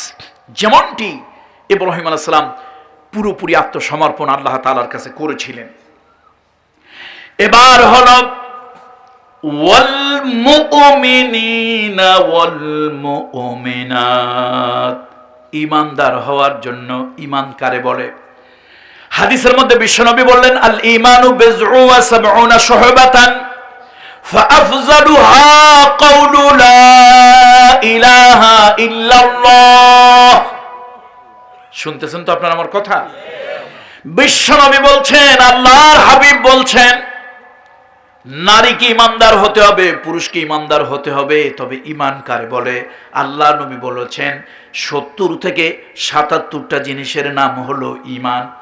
ঈমান যদি একটা গাছ ধরি, ঈমান যদি একটা গাছ হয়, ওই গাছের 70 থেকে 77টা ডাল, পালা, শাখা, প্রশাখা, মূল 70 থেকে 77টা। ওর মধ্যে যেইটা ছাড়া গাছটা বাঁচে না, যার মূল শিকড়, যেটা কেটে দিলে গাছটা মরে যায়, ওই মূলটার নাম হলো লা ইলাহা ইল্লাল্লাহ। লা ইলাহা ইল্লাল্লাহ। কড়া কথা বলতে চাই, বলবো? বাড়ি যেতে পারবো তো? যেতে দেবেন তো? ভয় পাই যদি কয় গোপালগঞ্জ মাদারীপুর থেকে আসছে, কত বড় সাহস, হুজুরে ধর ঠ্যাং ভাঙবো তারপরে ছাড়বো। আচ্ছা বলেন তো, ভাঙা ঠ্যাং নিয়ে আমি কেমনে যাব? কথা বলবো না বলবো না? মারবেন না তো? আলহামদুলিল্লাহ, আল্লাহ আপনাদেরকে উত্তম জাযা দান করুন, আল্লাহুম্মা আমিন। শোনেন, রাগ হইল চেপবেন না। কেন? মেজবান আর মেহমান দুইটা কি এক জিনিস? মেহমান হলো গেস্ট, যে বেড়াতে আসছে, আর মেজবান কি? বাড়িওয়ালা, হোস্ট। এখন মেজবান কিন্তু অনেক সময় বেউকুফ হয়। বুদ্ধিমানটাও মেজবান মেহমান, আর বেউকুফটাও মেহমান। ছোট্ট বাচ্চা এই কাপ ধরে, পিরিচ ধরে, এই ধরে, সেই ধরে, এ বাবু ধরিও না, ধরিও না, ও কি আর এটা বোঝে, বারবার ধরে ভাঙা ফেলছে। এখন ছেলে বিদেশ থেকে আসার সময় একটা সেট নিয়ে আসছিল, কাপ পিরিচ ভাঙছে, মেজাজটা এরকম গরম হয়েছে, থাপড়ায় মনে করে দাঁত ছুটাই দেই। কিন্তু একটা সোশ্যাল কার্টিসি, একটা সামাজিক ভদ্রতা, আচ্ছা আচ্ছা থাক থাক থাক, কিচ্ছু হয় নাই, থাক থাক। কিন্তু ভিতরে ভিতরে মেজাজ কি? ভিতরে ভিতরে মেজাজ। সুতরাং যদি আমার কথায় আপনাদের মেজাজ গরম হয়েও যায়, চেপবেন না, ভিতরে ভিতরে রাখবেন। রাজি আছেন না? তার কারণ এটা আপনাদের গুণ। আপনার জ্ঞানী মানুষ, ভালো মানুষ, যদি বলেই ফেলি, তবে যদি কথা যৌক্তিক হয়, কোরআন হাদিসের হয়, আর এরপরেও যদি আপনার রক্তের মধ্যে কলিজায় যদি জ্বলে, আপনার ডিএনএটা একটু টেস্ট করিয়ে নিয়েন, রক্ত কি ইমানদারের না মুনাফিকের, এটা একটু টেস্ট করায় নিন। টেস্ট করা দরকার। বলতেছিলাম, ইমান নামক গাছটা শাখা প্রশাখা কাণ্ড মূল কতগুলি? 70 থেকে 77টা। তার মধ্যে সব থেকে যেটা না হলে গাছটা বাঁচেই না, সেটার নাম কি? মূলটা। সেটার নাম কি? মূলটার নাম কি? লা ইলাহা ইল্লাল্লাহ। এই মুসলমান, ভোলার মুসলমানেরা শোনেন, চার ফ্যাশনের মুসলমানেরা শোনেন, যত সহজে লা ইলাহা ইল্লাল্লাহ বলেন অত সহজ না। মান ক্বালা লা ইলাহা ইল্লাল্লাহ ফাদাখালাল জান্নাহ। যদি 80 বছরের বুড়ো লা ইলাহা ইল্লাল্লাহ বলে, জিন্দেগীর সব গুনাহ মাফ হয়ে যায় মুহূর্তের ভিতরে। তুমি কি মনে করছো মিয়া লা ইলাহা ইল্লাল্লাহ রে? তুমি লা ইলাহা ইল্লাল্লাহ জিকির করো, কিন্তু তোমার কোনো পরিবর্তন তোমার জিন্দেগিতে হচ্ছে না। মুসা আলাইহিস সালাম লা ইলাহা ইল্লাল্লাহ বলেছিল, ফেরাউনের টকটকাল দরিয়ার মধ্যে ডুবে মরেছিল। ইব্রাহিম খলিলুল্লাহ লা ইলাহা ইল্লাল্লাহ বলেছিল, নমরুদ জুতা পিটা হয়ে দুনিয়া থেকে বিদায় হয়ে গিয়েছে। তুমি তো মিয়া লা ইলাহা ইল্লাল্লাহ অর্থই বোঝো নাই। এত সস্তা না লা ইলাহা ইল্লাল্লাহ। 100 বছরের বুড়ো যদি বুঝে শুনে লা ইলাহা ইল্লাল্লাহ পড়ে, গফিরা লাহু মা তাকাদ্দামা মিন যামবি। এমনকি একটা বর্ণনার মধ্যে এসেছে, ওয়া ইন জানা ওয়া ইন সারাকা, যদি চুরি করে, জিনা করে, এর থেকে বড় কোনো গুনাহ তার আমলনামায় থাকে, তাও মাফ হয়ে যায়। সুতরাং লা ইলাহা ইল্লাল্লাহ অত সস্তা না। আমাদের দেশে তো লা ইলাহা ইল্লাল্লাহ জিকির হরদম হয়, সকালে হয়, বিকেলে হয়, সন্ধ্যায় হয়। মাশাআল্লাহ জিকিরও হচ্ছে, কিন্তু চরিত্রের কোনো পরিবর্তন হচ্ছে না। জিকির করতেছে ধোমাইয়া জিকির, আর এক টুপিওয়ালার সাথে মাথায় মাথায় টাক লাগছে, উপরে উঠে দেখে আমার টুপির মতো ওর টুপি না। এই বেয়াদবগুলি সালামটা পর্যন্ত ঠিক মতো দেয় না। আছে না এরকম কিছু বেয়াদব জানেন? তোরে কোন জিকির শেখাইছে তোর পীর? তুই একটা টুপিওয়ালার দেখলে সালাম দিতে পারিস না, তুই একটা মুসলমান দেখলে সালাম দিতে পারিস না, তোর টুপির মতো টুপি না বলে এই বেয়াদবি ছাড়। এখন পর্যন্ত কালেমা তোর বুঝে আসে নাই। তুই লা ইলাহা ইল্লাল্লাহ বলতেছিস আর তাগুতের গোলামি করতেছিস, তাগুতের ফরমাবরদারি করতেছিস। লা ইলাহা ইল্লাল্লাহ, লা ইলাহা ইল্লাল্লাহ অত সস্তা না। আল্লাহ ছাড়া ইলাহ নাই। ইলাহ কে? আর ইলাহ তো আল্লাহ, তো তা বুঝলাম। আল্লাহু লা ইলাহা ইল্লাহ, আল্লাহ তো নিজের পরিচয় নিজে দিয়েছেন, তিনি ইলাহ। কিন্তু কে তিনি? আল্লাহ বলছেন, শোনো, আমি তোমার হায়াতের মালিক, মৌতের মালিক, আইনের মালিক, বিধানের মালিক, জীবনের মালিক, কল্যাণের মালিক, অকল্যাণের মালিক। ওয়া ইয়ামসাসকাল্লাহু বিদুররিন ফালা কাশিফা লাহু ইল্লা হুয়া। তুমি যে জটলা চটলা দেখলেই কাইত হয়ে পড়ো। তুমি যে ভাবো ওই তাবিজ আমারে ভালো করছে, ওই কবর আমারে ভালো করছে। আরে বেটা, কেমনে ভালো করলো? আমি আল্লাহর হুকুম ছাড়া তোর একটা কল্যাণ হয় না, আমি আল্লাহর হুকুম ছাড়া তোর একটা অকল্যাণ হয় না। ইমানই তো ঠিক নাই। মাশাআল্লাহ, জুব্বা জাব্বা আবাকাবা লেবাস পোশাকে আমরা অনেক পাল্টাইছি, কিন্তু হৃদয়ের দিক থেকে, আকীদা ইমানের দিক থেকে এখনো পাল্টাতে পারিনি। অসন্তুষ্ট হচ্ছেন কি? কড়া কথা বলার অনুমতি আপনারা দিয়েছেন, নাহলে তো বলতাম না। ভয় লাগে না? না হলে বন্ধুরা আমার, আসুন। এই জন্য ইমান বড় কঠিন জিনিস, কঠিন জিনিস। আবার আমার দেশে কিছু গাধা আছে, শিক্ষিত গাধা। কি গাধা কন্ত? শিক্ষিত গাধা। কিছু আছে মূর্খ গাধা, কিছু আছে শিক্ষিত গাধা। এই শিক্ষিত গাধাগুলি ইমানের ব্যাপারে তাদের কথা হলো, তাদের কনসেপ্ট হলো there is no God, unseen is nothing. যা দেখি না তা বিশ্বাস করি না, আসলে স্রষ্টা সৃষ্টিকর্তা খোদা এগুলো বলে কিচ্ছুই নাই। তো কেমনে হইলি তুই? কয় যে আমার তো পূর্বপুরুষ ছিল বান্দর, আমি বান্দরের বাচ্চা। কেমনে? পৃথিবী ছিল হাওয়া, হাওয়ার মধ্যে হলো পানি, কোটি কোটি বছরে পানির মধ্যে কোটি কোটি বছরে হলো পোকা, কোটি কোটি বছর এই পোকার থেকে হলো ব্যাঙ, কোটি কোটি বছর পর ব্যাঙ থেকে হইছে বানর, কোটি কোটি বছরে বাঁদর থেকে হইছে মানুষ। আপনারা মনে মনে ভাবতেছেন আমি বোধহয় কোনো অসংলগ্ন কথা বলতেছি না। এটা এখন আপনাদের সন্তানকে এটা শিক্ষা দেওয়ার জন্য নবম দশমে বিজ্ঞানের মধ্যে একটু ঢুকানো হয়েছে বিবর্তনবাদ, ডারউইনের থিওরি ভরা হয়েছে। মসজিদের মধ্যে 500 দানার তসবিহ নিয়ে আরো বেশি জিকির করেন, আরো বেশি করেন। পাগড়ি আমারটা তো 7 হাত 13 হাত পাগড়ি লাগান, আপনারা জিকির করেন আর মনে মনে ভাবতেছেন বেহেশতে তো চলেই গেছেন, আল্লাহর ফেরেশতারা কয় আর বেহেশতে তোরে গোলায় খাওয়াবো। তুই নিজের ইমানদার বলে দাবি করিস, তোর সমাজের ডারউইনের মতো বাপ চলে। মুসলমান, আমি বান্দরের বাচ্চা নই। আমার পূর্বপুরুষ যিনি ছিলেন উলুল আযম পয়গম্বর আদম সফিউল্লাহ, যিনি জান্নাতে ছিলেন, আল্লাহ তাকে সম্মান দিয়েছেন, এত সম্মান ফেরেশতাদেরকে বলেছেন আমার আদমকে সিজদা করো, ফাসাজাদুল মালাইকা কুল্লুহুম আজমাইন। আমার বাবা পূর্বপুরুষের, আমার আদি পিতার এত সম্মান, আমার আদি পিতার এত মর্যাদা, যাকে আল্লাহ নিজে পড়াশোনা করিয়েছেন। আর আল্লাহ তাআলা ফেরেশতাদেরকে বলেছিলেন তোমরা এগুলি বলো। ফেরেশতারা বলেছিল সুবহানাকা লা ইলমা লানা ইল্লা মা আল্লামতানা ইন্নাকা আনতা। তাহলে আল্লাহ তাআলা আদমকে ছাত্র বানিয়ে আল্লাহ নিজে শিক্ষক হয়েছিলেন। এখানেই শেষ নয়, সব ফেরেশতাদেরকে বলে এই আমার আদমকে সিজদা করো। তাহলে কত সম্মানী মানুষ, তার সন্তান আমরা। আল্লাহু আকবার বলুন। আমাদের মূল্য বেশি না ফেরেশতার মূল্য বেশি? আর আপনি ইমানদার, খবরই নাই আপনার, তসবিহ দিপতে দিপতে চোখ বন্ধ করে চোখে ঝুনি পোকা দেখতেছেন আর ভাবতেছেন আল্লাহর নূর দেখতেছেন। আপনার খবরই নাই আপনার সন্তানকে নাস্তিক বানানোর জন্য ডারউইনের মতবাদ, বিবর্তন মতবাদ, ইভলিউশন থিওরি ভিতরে ঢুকায় দেওয়া হয়েছে। এই ভণ্ডামির লেবাস ছাড়ো, একটু জিন্দা মুসলমান হও, মুর্দা মুসলমানের কোনো দরকার নাই। মুসলমান কই জিন্দা মুর্দা মুসলমান হতে হবে না, মুর্দা মুসলমান। শোনেন, রোমকদের বিরুদ্ধে একটা লড়াই হবে। রোমকদের বিরুদ্ধে রোমকরা চিন্তা করলো ইতিপূর্ব 2-1 বার ঘটনা ঘটছে, কিন্তু আমরা সুবিধা করতে পারিনি, আমরা যুদ্ধ করতে পারি নাই। ওরা চিন্তা করলো মুসলমানদের সাথে একটা ষড়যন্ত্র করতে হবে, ষড়যন্ত্রে মুসলমানদেরকে কাবু করে ফেলতে হবে। তো এখন মুসলমানদের সেনাপতি রুস্তুমের কাছে মুসলমানদের যিনি সেনাপতি তার কাছে ওই রোমকদের রুস্তম ফরমান পাঠালো যে আমরা তোমাদের সাথে একটু সৌজন্য সাক্ষাৎ করতে চাই। আচ্ছা, মুসলমান কি তরবারি আগে চায় না শান্তি আগে চায়? রাসূলুল্লাহর বিধান কি আগে মারামারি কাটাকাটি না আগে শান্তি? আগে শান্তি।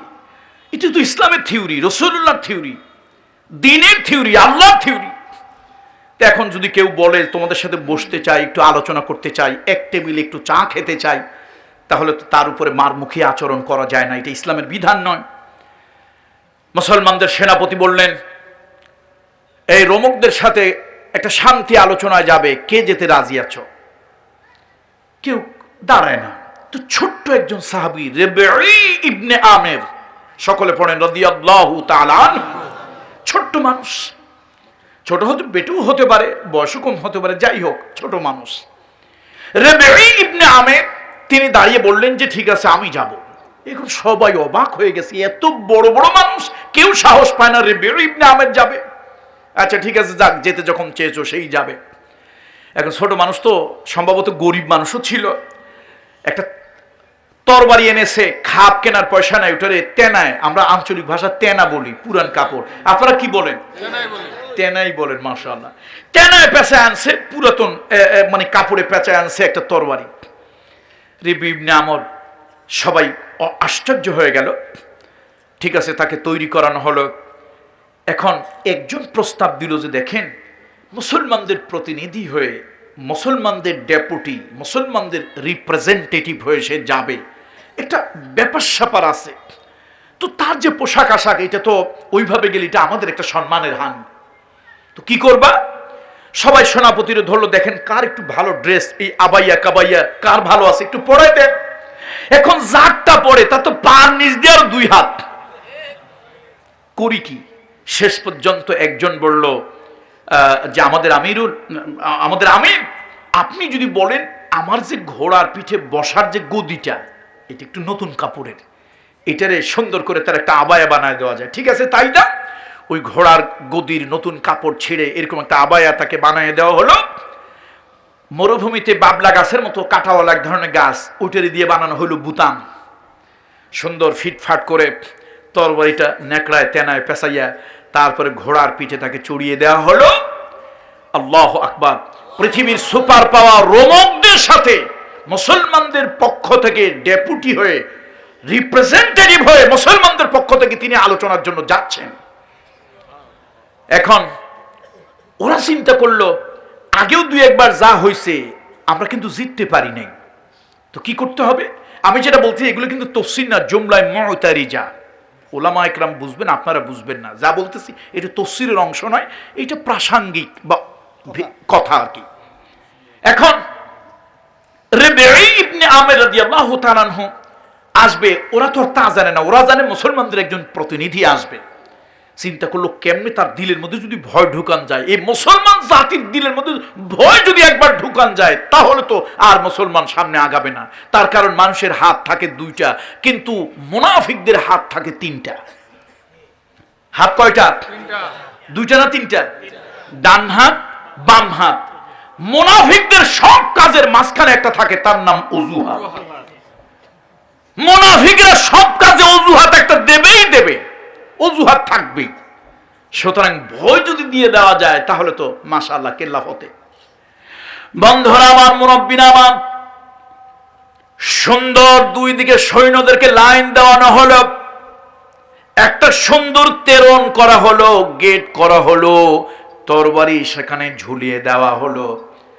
সূর্যের কিরণে নাঙ্গা তরবারগুলো সূর্যের কিরণে চকচক করে জ্বলতেছে। অপেক্ষায় আছে মুসলমানদের প্রতিনিধি আসবে। এই সূর্য বীর্য দেখে, এই জাকজমক অবস্থা দেখে তারা ভয় পাবে। তার কারণ মুসলমানদের নাই সৈন্য, নাই ভালো অস্ত্র। পৃথিবীতে 2টা সুপার পাওয়ার, রোম আর পারস্য। সুতরাং তারা রোমকদের প্রশিক্ষিত বাহিনী, সুন্দর অস্ত্রসজ্জ, ওই যুগের আধুনিক ইকুইপমেন্ট, যুদ্ধের যত আধুনিক ইকুইপমেন্ট সব তাদের আছে। সুতরাং তাদের ধারণা হলো মুসলমানদের কাছে পূর্বে আমরা জয়ী হতে পারি নাই, সুন্দর কোনো ভালো কিছু করতে পারি নাই। মুসলমানদের দিলের মধ্যে একটু ভয় যদি ঢুকিয়ে দেওয়া যায়, মুসলমানরা আর অগ্রসর হবে না। তারা সুন্দর সেই ব্যবস্থা করলো। রিবঈ ইবনে আমির রাদিয়াল্লাহু তাআলা আনহু ছোট্ট একটা ঘোড়ার পিঠে চড়ে চড়ে আসলেন। এবার তার এই অবস্থা দেখে একজন বলল, তুমি সরে যাও, আমরা অপেক্ষা করছি মুসলমানদের প্রতিনিধির জন্য। তারা মনে করছে কোনো ভিখারি হবে, পথিক হবে, মুসাফির হবে, ইবনুস সাবিল হবে, এইটা তারা ধারণা করলো। কিন্তু রিবঈ ইবনে আমির বলে, শোনো, কার জন্য তোমরা তোরণ সাজিয়েছো, গেট বানিয়েছো, কার জন্য তোমরা লাইন ধরে দাঁড়িয়েছো জানি না, তবে মুসলমানদের প্রতিনিধি যার সঙ্গে কথা বলতে চাও, আমি আল্লাহর গোলাম, নবীর উম্মত, আমি সেই বান্দা। তারা অবাক হয়ে গেল। জিজ্ঞেস করলো, তোমার বডিগার্ড কোথায়? কি জিজ্ঞেস করছে? বডিগার্ড। বডিগার্ড লাগে না?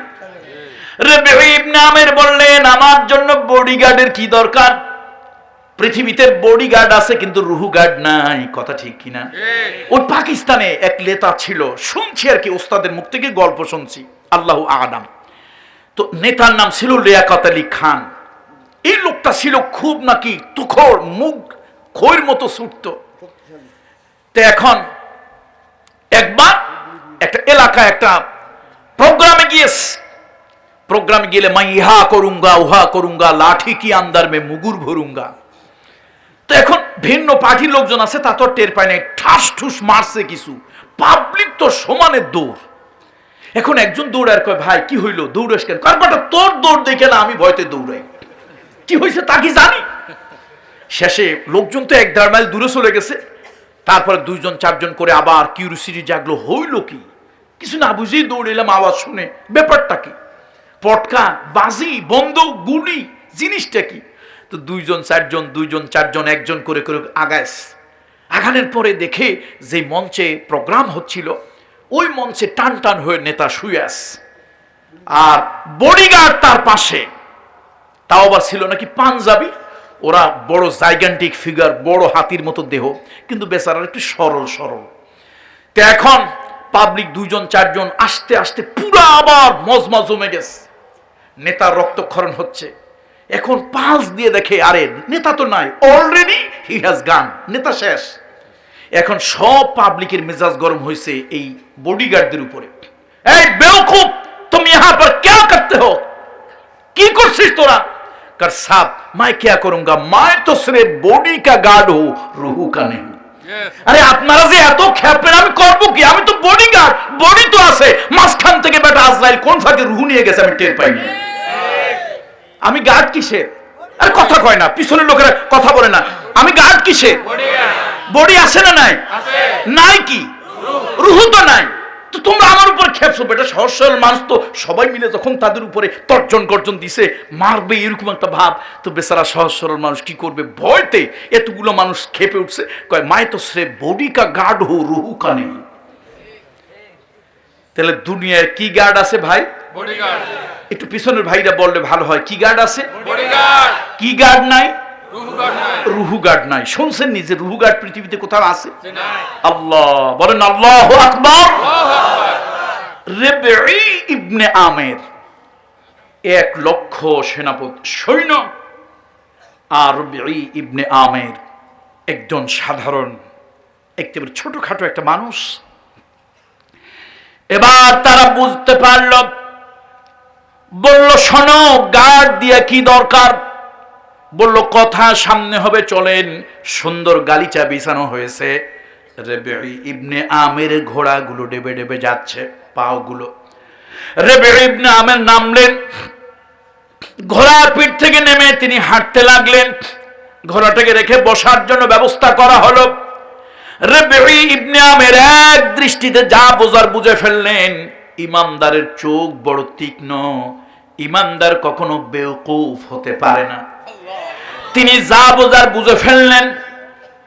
তিনি বুঝলেন তাকে বসানোর জন্য স্বর্ণের চেয়ার দেওয়া হয়েছে, বা স্বর্ণ খচিত চেয়ার।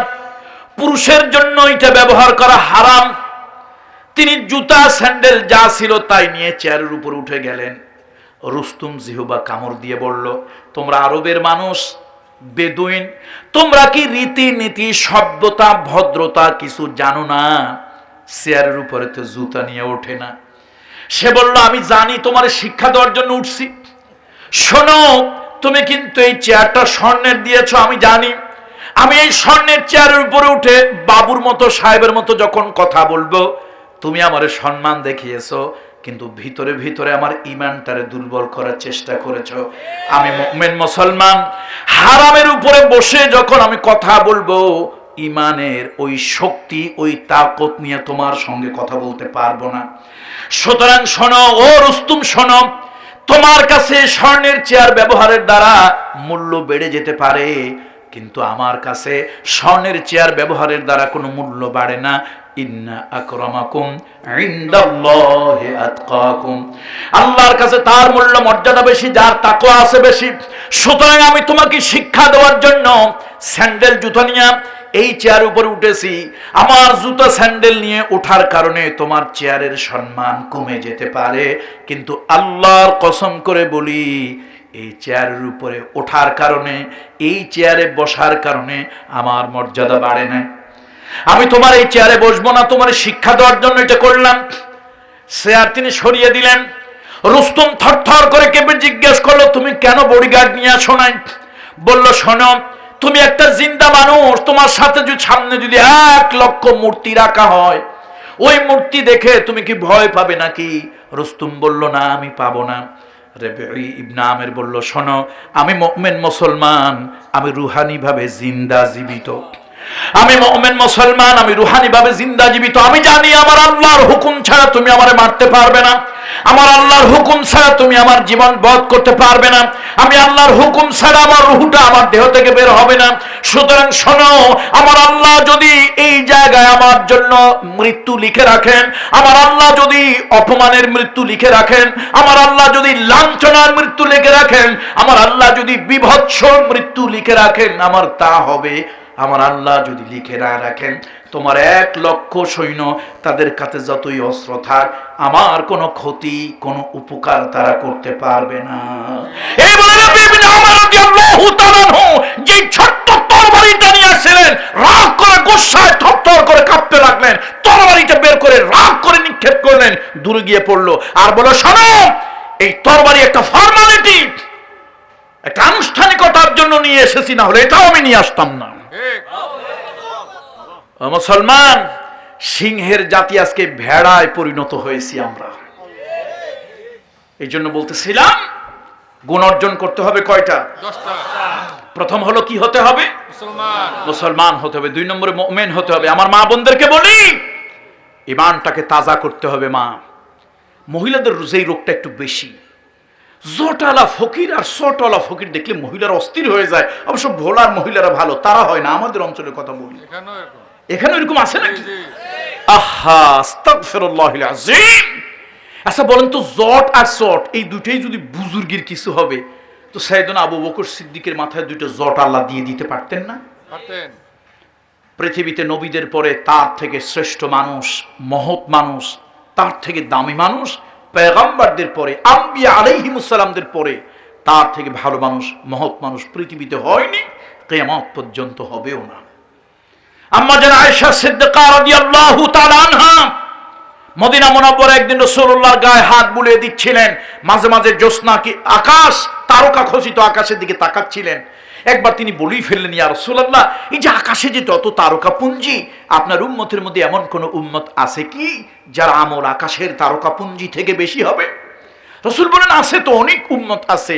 কিয়ামতে আল্লাহর আদালতে বিচার ফয়সালা যখন হবে, আমার উম্মতের আমল, এরকম অনেক উম্মত আছে যাদের আমল আকাশের তারকা পুঞ্জি থেকেও বেশি হয়ে যাবে। সুবহানাল্লাহ। আয়েশা সিদ্দিকা বলেন, ইয়া রাসূলুল্লাহ, তাদের মধ্যে থেকে একজনের নাম বলে। রাসূলুল্লাহ সাল্লাল্লাহু আলাইহি ওয়াসাল্লাম বললেন, খাত্তাবের পুত্র ওমর, ওমর ইবনুল খাত্তাব। আম্মা জান আয়েশার হাসি মুখখানা মলিন হয়ে গেল, আলোকিত মুখখানা যেন অন্ধকার হয়ে গেল। নবীজি কিন্তু বুঝতে পেরেছিলেন, নবীজি বুঝতে পারলেন। আয়েশার বাবার নাম না বলে হাফসা রাদিয়াল্লাহু তাআলা আনহার বাবার নাম রাসূলুল্লাহ বলেছেন সাল্লাল্লাহু আলাইহি ওয়াসাল্লাম। এই জন্যই মনটা, সতীনের বাপ, বাংলা কথায় যেটা আমরা বলি, বাংলাদেশি কথা, সতীনের বাপের নাম, খুশি না হয়ে তো বেজার হওয়াটাই স্বাভাবিক, নাকি বলেন? আল্লাহ নবী বুঝতে পারলেন। আয়েশা, ভালো করে শুনে নাও, আমার উম্মতের মধ্যে এমন উম্মত আছেন যাদের আমল হলো আকাশের তারকা পুঞ্জি থেকে বেশি, তার মধ্যে আমার ওমর ইবনুল খাত্তাব অন্যতম। ও আয়েশা, ভালো করে শুনে নাও, ওমরের গোটা জিন্দেগীর আমল যদি এক জায়গায় এক পালায় রাখা হয়, আমার আবু বকর সিদ্দিক এক রাত্রে আমার জন্য যা করেছে, আমার আবু বকর সিদ্দিক এক রাত্রে আমার জন্য যা করেছে, ওমরের গোটা জিন্দেগীর আমল যদি এক জায়গায় দেওয়া হয়, আমার আবু বকর সিদ্দিকের আমলের সমতুল্য হবে না। বন্ধুরা আমার, সে আবু বকর সিদ্দিক রাদিয়াল্লাহু তাআলা আনহু, আচ্ছা তার মাথায় কি জ্বর টট ছিল নাকি? না। তাহলে জ্বর দেখলে অস্থির হন, কারণটা কি? আবার বিড়ি খায়, এরকম পীর, ওরে বাপরে, গায়ে পাঠার মতো গন্ধ, এটা নাকি পীর হইছে। কেমনি পীর হলো? আমার নবীজি মাঝখানে সিঁথি কাটতেন, চুল মাঝখানে সিঁথিটা করতেন, মাঝে মাঝে রাসূলুল্লাহ সাল্লাল্লাহু আলাইহি ওয়াসাল্লাম সিঁথির উপরে আতর ঢেলে দিতেন, টপ টপ করে পড়তো। রাসূলুল্লাহ সাল্লাল্লাহু আলাইহি ওয়াসাল্লাম হাতের এই দিকে খুশবু লাগাতেন, কেন? বাচ্চাদেরকে দেখলেই তিনি একটু দোয়া করে দিতেন, মাথায় হাত বুলিয়ে দিতেন, গায়ে হাত বুলিয়ে দিতেন। রাসূলুল্লাহ যাই ধরতেন গায়ের মধ্যে সুগন্ধি, লোকেরা বুঝতে পারতো আল্লাহর হাবিবের হাত ওর গায়ে লেগেছে। সুবহানাল্লাহ। রাসূলুল্লাহ সাল্লাল্লাহু আলাইহি ওয়াসাল্লাম ভালোবাসতেন, স্নেহ করতেন বাচ্চাদেরকে। কি সুগন্ধি। আর আজকে আমাদের এরকম কিছু লোক আছে দুর্গন্ধ, দাঁতে ময়লা, দাড়ির মধ্যে ময়লা। কয় চাচা আপনার দাড়ি তো ময়লা। কয় ফেলছে জানো কোন বেগ কুফে, কোন ব্যাগ কেলে জানো ফেলছে। দাড়ি হইল চাচা, ফেলছে কি আরেকজন। দেখছেন? এই জন্য যাক, ওদিকে যাব না। মা বোনদেরকে বলি, কোন কবর, দেশি পীর, বিদেশি পীর, জিন্দা পীর, মরা পীর, আপনি পীরদের কাছে যাবেন, যদি পুরুষ হন তাহলে যাবেন মুআল্লিম হিসাবে, ওস্তাদ হিসাবে, শিক্ষক হিসাবে, আপনাকে শরিয়াত সুন্নতের উপরে চলাতে যিনি চেষ্টা করবেন এই হিসাবে যাবেন। কিন্তু কোন পীর আমার ভাগ্যের পরিবর্তন করবে, আমার তাকদীর পরিবর্তন করবে, আমাকে ইসালিল মাতলুক, ইরাতুত তরিক আর ইসালিল মাতলুক, আল্লাহর কসম যদি এই আকীদা কারো থাকে আমাকে ইসালিল মাতলুক করে দেবে, তাহলে ভ্রান্ত আকীদা, ঈমান বরবাদ হয়ে যাবে। পীর হচ্ছে আমার ওস্তাদ, আমার শিক্ষক। আমি তার সহবতে যাই কিছু শেখার জন্য, দ্বীনকে শেখার জন্য, শরিয়তকে শেখার জন্য, সুন্নতকে শেখার জন্য। যেরকম তাবেঈরা তাবেঈদের কাছে সহবতে গিয়েছে, যেমন তাবেঈরা সাহাবীদের সহবতে গিয়েছে, যেমন সাহাবীরা ধন্য হয়েছে রাসূলুল্লাহর সহবতে গিয়ে। কথা ঠিক কি না বলুন? আজকে ঈমান বরবাদ হয়ে গিয়েছে আমাদের। আল ঈমানু বিজউন ওয়া সাবউনা শুহবাতান ফাআফজালুহা কাউলু লা ইলাহা ইল্লাল্লাহ। আল্লাহর বিধান, আল্লাহ ইলাহা, আল্লাহর বিধানে আপনাকে চলতে হবে। আজকে আল্লাহর বিধানে মুসলমানের ঘর চলে না, কোর্ট কাছারি চলে না, অফিস আদালত চলে না, ব্যবসা বাণিজ্য চলে না। মুসলমানের সন্তানের কাছে এগুলো বলতে গেলে পিঠের চামড়া থাকে না। ইয়ামহাকুহুল্লাহুর রিবা ওয়া ইউরবিস সাদাকাত, আহাল্লাল্লাহুল বাইআ ওয়া হারামার রিবা। আল্লাহ বিধান দিয়েছে শরীয়তের। আজকে যদি আমার মতো পীরজাদা পীর সাহেব সোনালী ব্যাংকের কাছে গিয়ে, অগ্রণী রূপালী পুবালী ব্যাংকের কাছে গিয়ে যদি ওয়াজ 1000 বছর করে কোনো কাজ হবে না, বরং এর সাথে বিদ্রোহী করলে আমার এই হ্যান্ডকাপ লাগাইয়া সিট করে তারপরে জেলের মধ্যে থুয়ে দেবে।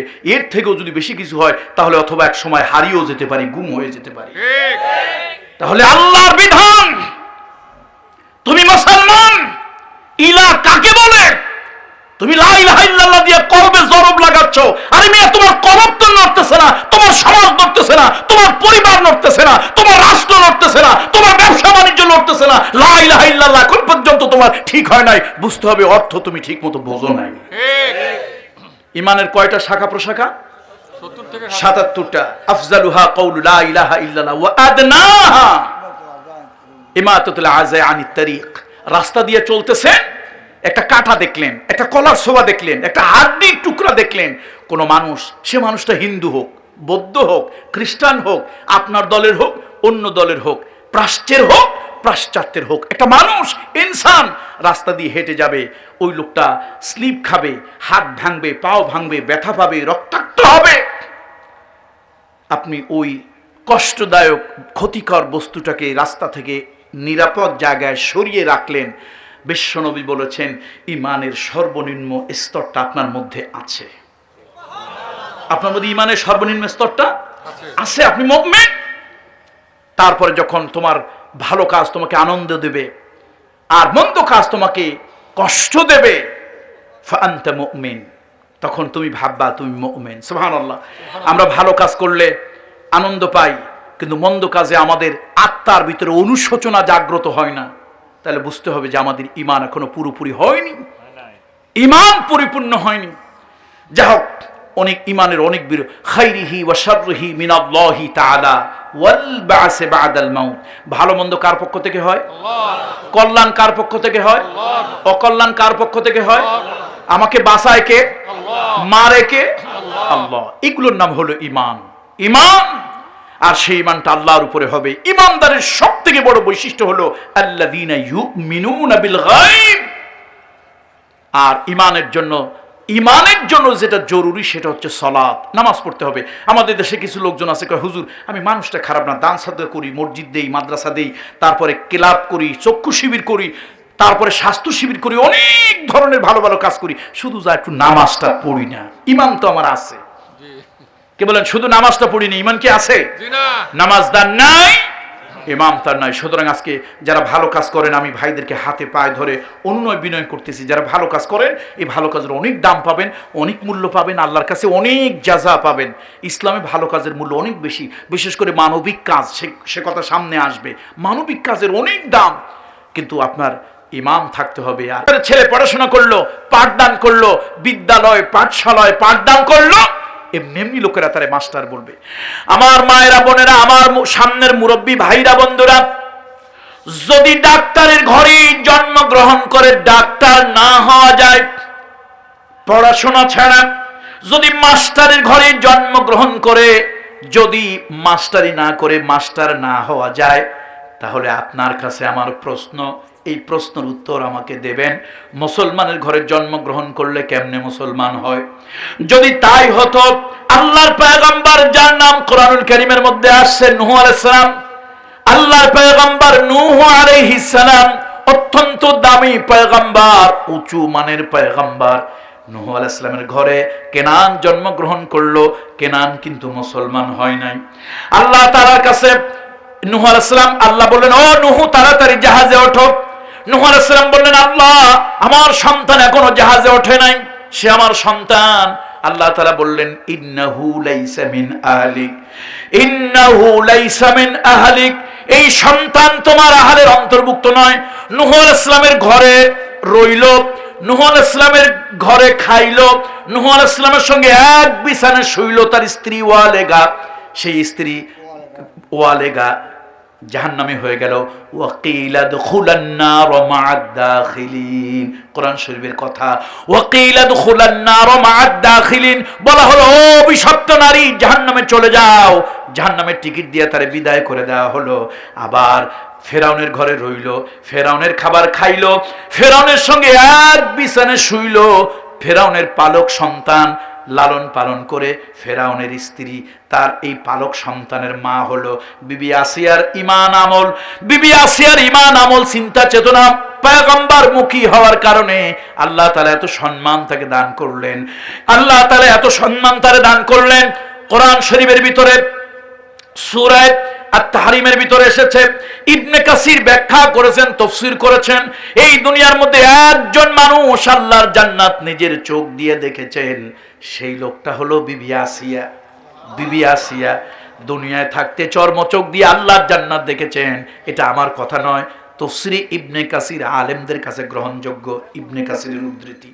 তাহলে ফেরাউনের ঘরের থেকে ফেরাউনের খাবার খেয়ে যদি আসিয়া আল্লাহর জান্নাত দেখতে পারে জীবিত অবস্থায়, আর আল্লাহ তার জন্য জান্নাতের উচ্চ মাকাম যদি আল্লাহ তাআলা দুনিয়া থাকতেই বানান, তাহলে ও মুসলমান, মুসলমানের ঘরে জন্মগ্রহণ করলে শুধু গরুর গোশত খেলেই মুসলমান হয় না, মুসলমান হয় আল্লাহর কাছে পুরোপুরি আত্মসমর্পণ করলে। আল্লাহর শরীয়ত, নবীজির সুন্নাত মেনে নেওয়ার মধ্যেই হলো মুসলমানি। আল্লাহর শরীয়তকে অস্বীকার করলে, নবীজির সুন্নাতকে অস্বীকার করলে কখনো মুসলমান হওয়া যায় না। তাহলে ঈমান বলতেছিলাম, অনেক লম্বা কথা, আরো অনেক কথা আছে ঈমানের, সেদিকে যাব না। ওয়াল কানিতিনা ওয়াল কানিতাত, আল্লাহর দ্বীনের শরীয়তের আনুগত্য প্রকাশ করা, আনুগত্যশীল হওয়া, শরীয়ত যেভাবে বলেছে, সুন্নাত যেভাবে বলেছে ওইভাবেই করতে হবে। আমার দেশে মুসলমানের বাচ্চা, মুসলমানের নাম, কিন্তু কথাটা হলো, কাজটা হলো বেদিনের মতো কাম। আছে কি না বলেন? কোরবানির আগে ইদানিং কিছু মুসলমানের সন্তান নামের আগে মুসলমান, কিন্তু মুসলমানের বাচ্চা হয়ে কেমনে বলে? কয় যে কোরবানির দ্বারা এগুলো পশু, পরিবেশ বিপর্যয় হয়, পশুগুলোকে হত্যা করা হয়। কতভাবে পশু হত্যা হয়, তাতে তোমাদের পরিবেশ বিপর্যয় হয় না। তোমরা আতশবাজি ফাটাও, তাতে পরিবেশ বিপর্যয় হয় না। তোমরা হোলি খেলা, রং দিয়ে কত কিছু নষ্ট করো। পৃথিবীর কত জায়গায় মানুষ গোবরের মধ্যে গোসল করে, গোবর খায়, গোবর গায়ে মাখে, তাতে পরিবেশ দূষণ হয় না। কোরবানি দিলে নাকি পরিবেশ দূষণ হয়ে যায়। মুসলমানের বাচ্চা, তুমি এর মতো যুক্তি খোঁজো। আল্লাহ বলেছেন, আল্লাহর হাবিব বলেছেন কোরবানি ওয়ানহার, কোরবানি করার জন্য বলেছে, বাস কোরবানি করব আমি। কত ঠিক কিনা বলুন, জোরে বলুন।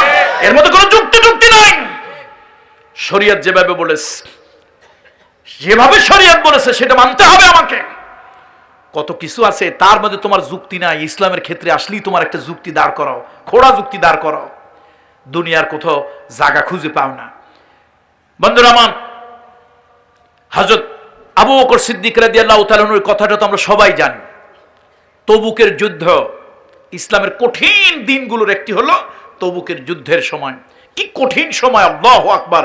এ ব্যাপারে কোরআনুল কারীমের 9 নম্বর সূরা, এর মধ্যে 118-19 নম্বর আয়াতের তাফসীর আপনারা বাড়িতে গিয়ে দেখে আসবেন।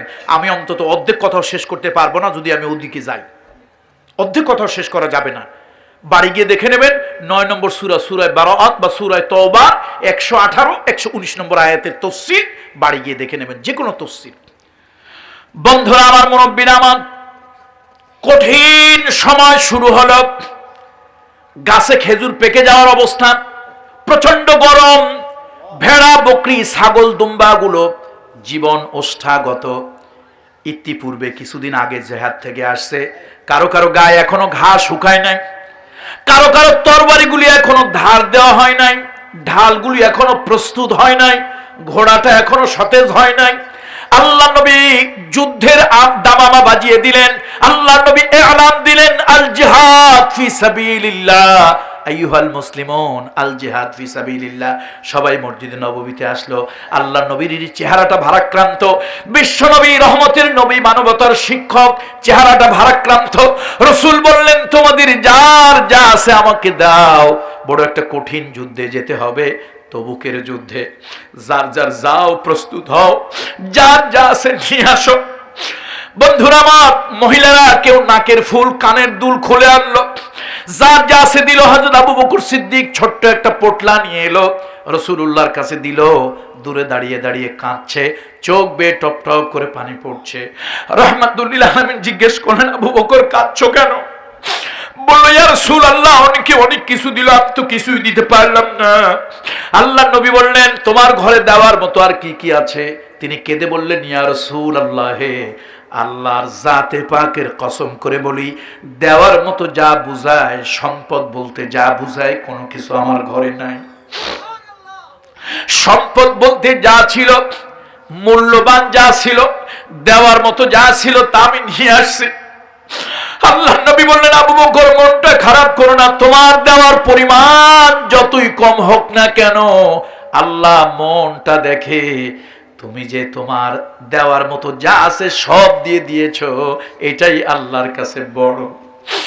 একজন মহিলা চলে আসলো, ছোট্ট একটা দুধের বাচ্চা নিয়ে মহিলা চলে আসছে। ইয়া রাসূলুল্লাহ, আমার বড় খেয়াল ছিল আপনার জন্য একটা কিছু দেব, এই দুধের বাচ্চাটা নেন। আল্লাহ নবী বললেন, মহিলা, আমি তো আনন্দ ফুর্তির জন্য যাচ্ছি না, এই দুধের বাচ্চা দিয়ে কি করব? মহিলা কাঁদে আর বলি, ইয়া রাসূলুল্লাহ, আমার স্বামী দিনের জন্য শহীদ হয়ে গেছে, আমার সন্তান দিনের জন্য শহীদ হয়ে গেছে। আমার ইচ্ছে ছিল আল্লাহ নবী পরবর্তী জিহাদে যখন যাবেন, বিশ্ব নবীকে একটা ঢাল, একটা তরবারি আমি উপহার দেব, কিন্তু এত কঠিন কষ্টের মধ্যে আছি। ইয়া রাসূলুল্লাহ, এত কষ্টের মধ্যে আছি, একবেলা খাই না, অর্ধাহারে অনাহারে আছি, আমি একটা তরবারি কিনতে পারলাম না, একটা ঢালও কিনতে পারলাম না। ইয়া রাসূলুল্লাহ, আমার এই দুধের বাচ্চাটা নিয়ে আসছি, আপনি যখন ইসলামের বড় দুর্দিন, সাহাবীদের মধ্যে যখন ঢাল তরবারি তাকসিম করবেন, বন্টন করে দেবেন, আপনার সেভের জন্য, আপনার হেফাজতের জন্য যদি কোনো ঢাল না পাওয়া যায়, আমার এই ছোট্ট দুধের বাচ্চা তরবারি চালাতে জানবে না, কিন্তু ঢালের কাজ আমার সন্তানটারে দিয়ে হবে।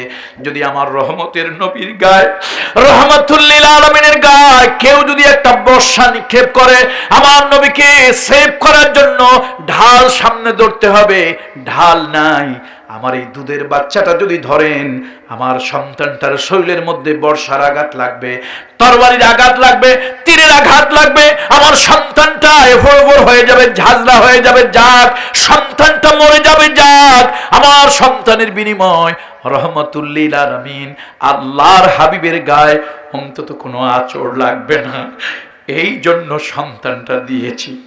রহমতের নবী চোখের পানি ধরে রাখতে পারলেন না। আল্লাহ নবী বললেন, যাও, তোমার এই সন্তান দিতে হবে না, তোমার মনটা আল্লাহ তাআলা কবুল করে নিয়েছেন। বন্ধুরা আমার, আমরা 118 নম্বর আয়াতের তাফসীর পড়ে দেখলাম 3 জন মুমিন মুসলমান যেতে পারেন নাই, 80 জন মুনাফিক যায় নাই। কয়জন? 80 জন মুনাফিক যায় নাই, তার সাথে 3 জন মুমিন মুসলমান ছিলেন হযরত কাব ইবনে মালিক রাদিয়াল্লাহু তাআলা আনহু, আর ছিলেন হেলাল ইবনে উমাইয়া, আরেকজনের নাম আমার মনে পড়ছে না। তিনজন সাহাবী জান্নায় যারা ইমানদার ছিলেন। বন্ধুরা আমার, বাকি সবাই চলে গেল, মুনাফিকেরা গেল না। ওই যে বলছিলাম মুনাফিকদের হাজার অজুহাত। গাছ গরম পড়েছে, গাছে খেজুর পাকছে, খেজুর যদি তলায় পড়ে যায় সারা বছর না খেয়ে থাকতে হবে, আমাদের খাবার তো খেজুর গাছে। আরে ভেড়া ছাগল দুম্বাগুলো এত গরম জান চলে যাচ্ছে, এই ভেড়া ছাগল উটগুলো যদি মরে যায় আমরা কেমনে বাঁচবো, কি খেয়ে বাঁচবো? নবীজির তো একটা বুদ্ধি থাকা দরকার, নাউজুবিল্লাহ বলেন। এই কঠিন অবস্থায় তিনি কেমনে বললেন? এখনো গায়ের ঘাও শুকায় নাই, এখনো ঘোড়া প্রস্তুত হয় নাই, হাজারো অজুহাত ছিল, কিন্তু দ্বীনের প্রতি যারা একনিষ্ঠ, শরীয়তের প্রতি যারা একনিষ্ঠ, তাদের কোনো বক্তব্য নাই। তাদের কথা হলো আল্লাহ যা হুকুম করেছেন, রাসূল যা হুকুম করেছেন, সামি'না ওয়া আতা'না, সামি'না ওয়া আতা'না। এই জন্য আল্লাহ তাআলা বলেন 10 গুণের তার পরের গুণ হলো ওয়াল কানিতিনা ওয়াল কানিতাত। যেই পুরুষেরা কোনো বাক্য ছাড়া, কোন যুক্তি ছাড়া আল্লাহর কথা যারা এক বাক্যে মেনে নেবে, নবীজির কথা যারা এক বাক্যে বিনে দ্বিধায় যারা যে পুরুষ আর নারী মেনে নেবে, আল্লাহ তাআলা তাদের জিন্দেগির গুনাহ খাতা মাফ করে দেবেন। শুধু মাফ আল্লাহ তাআলা করে দেবেন না, আজরান আযীমা, উত্তম প্রতিদান আল্লাহ তাআলা তাদেরকে দান করবেন। সম্মানিত মুরব্বীরা, আর একটু যাব না থাকবো? আর একটু যাব। বন্ধুরা আমার, এরপরে বলা হলো ওয়াস-সাদিকিনা ওয়াস-সাদিকাত। সত্যবাদী হতে হবে পুরুষকে, সত্যবাদী হতে হবে নারীকে। এখন সত্য আসেনি দেশে। আরে শোনেন, বাস্তব কথা। নোয়াখালী এক জায়গায় গেছি, এখন ছেলেপেলেরা কি কয় যে এটা হাসাহাসি করতেছে, কি ব্যাপার? কয়টা মিশা কাকুর কাছে। আমি জিনিসটা বুঝি নাই, মিশা কাকু আবার কি? শেষে ভালো করে জিজ্ঞেস করলাম, ভাই তোমরা যে কি একটা নিয়ে হাসাহাসি করতেছো, এটা মিশা কাকুরে বলতেছো, ব্যাপারটা কি? এটা আবার কোন জায়গায়? এটা উল্লেখযোগ্য থানায় সে ঘটনাটা।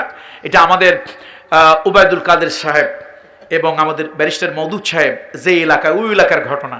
ওনাদের বাড়ি কিন্তু খুব একটা দূরে না, মানে অল্প ওয়াকিং ডিস্টেন্স, এরকম দূরত্ব আর কি ওনাদের এলাকায়। ওই এলাকা আবার আমার অনেক ভক্তবৃন্দ আছে, তো তাদের এলাকায় যাই, ওখানে থাকি। ছেলেরা এটা নিয়ে হাসাহাসি করতেছে, একটা জিনিস এটা মিশা কাকুর কাছে আছে। তা আমি চিন্তা করলাম এটা আবার কি, মিশা কাকু কারে বলে?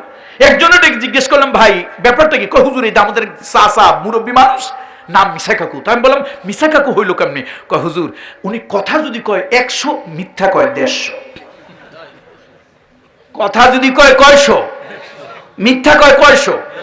এই জন্য পাবলিক ছোট বড় জেনারেলি সবাই তারে এটা বোঝে। কাকুর নাম কি?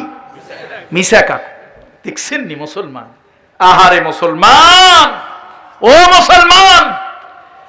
একজন বাড়ির সামনে এসে জিজ্ঞেস করছে, ভাই আব্দুর রহমান আসনি? লোকটা তার ছেলের কয়, যা গিয়ে বলবি আব্বাই বাড়ি নাই। এখন ছোট বাচ্চা মানুষ তো, ছোট ইনোসেন্ট চাইল্ড বা বেবি, সে গিয়ে কয়, কাকা আব্বাই বলছে আব্বাই বাড়ি নাই, আব্বাই বলছে আব্বা বাড়ি নাই। হাসা কথা না? দেখছেন? আহারে মুসলমান, সত্য আসেনি দেশে। আরে কথা কয়, সত্য আসেনি? একটা কড়া কথা বলবো, রাগ করবেন নাকি? বলবো, আমরা যা মিশা টিসা কই, বিশেষ করে মাইকের সামনে যারা বক্তৃতা দেয়, নাম বললাম না তাদের, শয়তান গাছের ডালে দাঁড়ায় দাঁড়ায় চিন্তা করে, বেটা আমি আর কি শয়তান, তুই তো আমার থেকে বড় শয়তান। আরে আমি মিশা বলছিলাম বেহেশতের 2 জন রে। কয়জন রে? নাম কি? আদম হাওয়া আলাইহিমাস সালাম। এই 2 জনে বলছিলাম। কতবার গাও কাঁপছিল, জিহ্বা কাঁপছিল, তারপরও তাদেরকে ধোঁকা দিতে আমার অনেক ভয় লাগছিল। আর তোরা লক্ষ কোটি মানুষের সামনে ক্যামেরা ট্রায়াল করে, টেলিভিশনের ক্যামেরায়, মাইকে, বক্তৃতায়, মঞ্চে তোরা যেভাবে মিথ্যা বলিস, আরে আল্লাহ তোদের যদি দুনিয়ায় পাঠাবে তো আমারে পাঠানোর দরকার ছিল কি? আর পাঠাইলে যখন, তোদের কাছে তো আমার মুরিদ হওয়া দরকার। কত ঠিক কিনা জোরে বলেন? বন্ধুরা আমার, সত্য এখন দেশে আসেনি। আহা, আল্লাহ মাফ করুন, বলেন আল্লাহ মাফ করুন। এই জন্য মিথ্যা, মিথ্যা হলো সকল পাপের মা। মিথ্যা হলো সকল পাপের মা। পুরুষকে মিথ্যাবাদী হইতে হবে, নারীকে মিথ্যাবাদী হইতে হবে না সত্যবাদী হইতে হবে? তাহলে পর্দা আলের মা বোনরা যারা আছেন ভালো করে শোনেন, মিথ্যা আপনারাও বলবেন না, মিথ্যা আপনারাও বলবেন না, আর পুরুষ যারা আছেন তারাও বলবেন না। তবে মহিলারা অনেক সময় একটু কায়দায় কানেন মিথ্যা কথা কয়। স্বামী গেছে চৈত্র মাসে হাল চইয়া বাড়ি গেছে, বাড়ি গিয়ে দেখে বাড়ি অলি ভারী নাই, মেজাজটা গরম না, চৈত্র মাস বৈশাখ মাস এত কষ্ট করে হাল চইছি, তারপরে বাড়ি গিয়ে দেখি বাড়ি অলি নাই, বাড়িতে মেজাজটা কি যে গরম হয়েছে, আজকে ও আসুক, আজকে কিয়ামত ঘটায় ফেলবো, ওর একদিন কি আমার একদিন। মহিলা মেজাজটা খুব গরম হয়েছে, পাশের বাড়ির এক মহিলা, তার সাথে আবার দেখা হয়েছে। ওই মহিলা বাজার থেকে আসছে মার্কেট করে, কয় যে আজকে তোমার স্বামীর মেজাজ যা গরম, না জানি আজকে একটা কিয়ামত হয়ে যায়। কয় রাখ, কিচ্ছু হবে না। কেমনে বুঝলি? কয় রাখ, মার্কেটটা তোর ঘরে রাখ, পরে নেব, 2 টাকা দে আমার। 2 টাকা দিয়ে কি করবি? আমার কাছে টাকা নাই, যা ছিল সব দিয়ে কেনাকাটা মার্কেট করছি, 2 টাকা দে। 2 টাকা আজকে অনেক কিছু হয় নাকি? কয় টাকা ধার নিছে? 2 টাকা নিয়ে এক ডিসপেন্সারিতে গিয়ে কয় ভাই 2টা কাশের বড়ি দেন। এখন ডিসপেন্সারি এলাকায় কোন কি 2 টাকা কোনো ওষুধ আছে? আর মিয়া যা আছে তাই দাও, দরকার হলে ডেট ফেল দাও, অসুবিধা নাই, দাও। 2টা বড়ি দরকার আমার, তুমি যার ইচ্ছা তাই দাও, দরকার হলে 20 দাও। তো শেষে দোকানদার চিন্তা করছে এক আজব, এইটা তো না বিদায় করা যাবে না, তো কোনো মতে কাশের বড়ি 2টা দিয়ে দিছে 2 টাকায়। বড়ি নিয়ে আসছে বাড়ি। স্বামীর মেজাজ ঠান্ডা না গরম? আজকে কি কিয়ামত হবে না হবে না? একটা কিয়ামত ঘটে যাবে বাড়িতে। দেখার সাথে সাথেই তো একটা অগ্নি মূর্তি হয়ে উঠছে, তোর একদিন কি আমার একদিন, খাইছি তোরে। মহিলা কয় যার জন্য করি চুরি সে কয় চোর। স্বামী কয় ব্যাপার কি? মুডটাই তো নষ্ট হয়ে গেল। কি হয়েছে শোন, বল, গেছিলি কই? কই গেছিলাম ডাক্তারের কাছে। কার অসুখ? অসুখ কার জানেন না? কালকে রাত ভরে কাশছেন, ঘুমাইতে পারেন নাই, আমার কলজার মধ্যে ব্যথা লাগছে। মানুষটা এত খাটাখাটনি করে, রাত ভরে কাশের যন্ত্রণা ঘুমাইতে পারে না, ডাক্তারের কাছে গেছিলাম, ঔষধ আনতে নেন। এখন স্বামী কয় সর্বনাশ, কার উপরে রাগ হয়েছে? রাগটা হইলাম কার উপরে? আরে আমার রাত্রেবেলা কাশছি, আমার খবর নাই, আর তার ঘুম নাই। রাত্রেবেলা কাশছি কে? কাশছি আমি, আমার খবর নাই, আর তার ঘুম নাই। সে দৌড়ে গেছে কোথায়? ডাক্তারের কাছে গেছে, তাও আবার নিয়ে আসছে ওষুধ। আর এই লোকের উপর আমি খেপছিলাম। এখন স্বামী তো এরকম লজ্জা পাইছে, আহারে আমার তো চিল্লাচিল্লিটাই ভুল হয়ে গেছে। দেখছেন নি? এরকম যদি কিছু মহিলারা মিথ্যা টিথ্যা বলে তাহলে যাক, সেটা ভিন্ন কথা। এটা কি জায়েজ বলবো না না জায়েজ বলবো? খবরদার, এই কাজ কাজবার করা যাবে না, পুরুষ হোক নারী হোক। হেলায় সালায়, মিথ্যা হলো সকল পাপের মূল। মিথ্যা হলো সকল পাপের মূল। একটা গল্প মনে পড়ছে, বলবো? গল্পটা কিন্তু আমার না, গল্প হলো শিক্ষা। এটা একটা গল্প কিন্তু শিক্ষা আছে। গল্পটা আমার না, এই ভারতীয় উপমহাদেশের 2 জন বিদগ্ধ আলেম, যাদের লেখা পৃথিবীর অনেক জায়গায় অনেক ভাষায় অনুদিত হয়েছে। তার মধ্যে 2 জনের একজন হলো সৈয়দ আবুল হাসান আলী নদভী, নব্বরাল্লাহু মারকাদাহু ওয়া জাআলাল জান্নাতা মাসওয়াহু। সৈয়দ আবুল হাসান আলী নদভী রাহমাতুল্লাহ আলাইহি, ওনার একটা লেখা। তো উনি লিখেছেন একবার ব্রিটিশ পিরিয়ডে একটা জমি নিয়ে ঝগড়া লাগছে। জমি নিয়ে কি লাগছে? ঝগড়া। জমিটা ঝগড়া লাগছে 2 জনের মধ্যে, একজন হিন্দু একজন মুসলমান। সৈয়দ আবুল হাসান আলী নদভী রাহমাতুল্লাহ আলাইহি লিখেছেন 2 জনের ঝগড়া। এখন হিন্দু কয় এই শোনো, তোমরা আমার সাথে থাকো, তার কমিউনিটির লোকদেরকে, তার ধর্মের লোকদেরকে আমার সাথে থাকো, এই জমি যদি আমি উদ্ধার করতে পারি ওই মুসলমানদের কাছ থেকে, তাহলে এখানে আমি একটা মন্দির করব। মুসলমানও চালাক কন্যা, সে মুসলিম কমিউনিটিকে হাত করার জন্য বলো শোনো তোমরা আমার সাথে থাকবা, এটা নিয়ে মায়ের পিঠ দাঙ্গা যা করা লাগে তাই করব। এই জমি যদি আমরা পাই আমি এখানে একটা মসজিদ দেব। এখন ব্যক্তি পর্যায়ের ঝগড়া কোন পর্যায়ে চলে গেছে বলেন তো? একটা সাম্প্রদায়িক পর্যায়ে চলে গিয়েছে, ধর্মীয় পর্যায়ে চলে গিয়েছে। আদালতে মামলা। এখন আদালত বিব্রত বোধ করছে যে আদালত যে রায় দেবে এদিক সেদিক হলে ব্যক্তি নিয়ে তো সমস্যা না, সমস্যা সম্প্রদায় নিয়ে। 2 সম্প্রদায় মারমুখী অবস্থা হবে, রক্তারক্তি হবে। শেষ পর্যন্ত ইংরেজ বিচারক তিনি একটা চালাকি করলেন। হিন্দুদের দুই একজন প্রতিনিধিকে বললেন, শোনো, মুসলমানদের মধ্যে বিশ্বাস হয় এরকম দুই একটা লোকের নাম তোমরা দাও।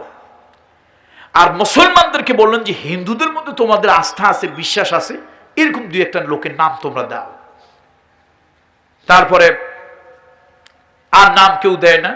শেষে অনেক কিছুর পরে সবাই মৌলবী ইদ্রিস, আগে তো মৌলানা বলতো না, আল্লাহ মানে ওই সময় মৌলবী ছিল, মৌলবী।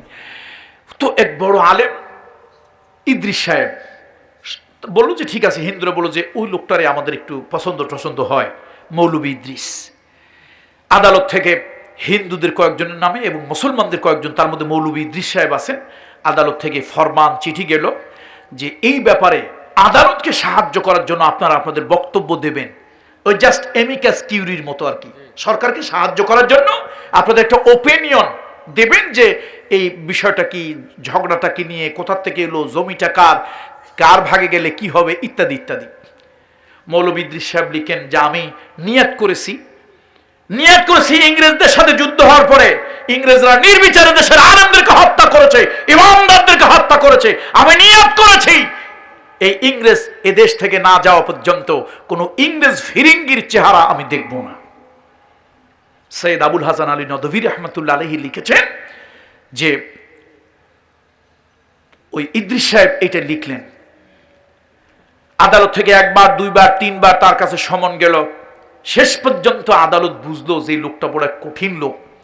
বলল ঠিক আছে, আমার আদালতের বিচারকের দিকে ফিরে তাকাতে হবে না, বিচারকের দিকে পিছন ফিরে সে যেন তাকায় থাকে এবং তারপরেও যেন আদালতে এসে তিনি তার বক্তব্যটা দিয়ে যান।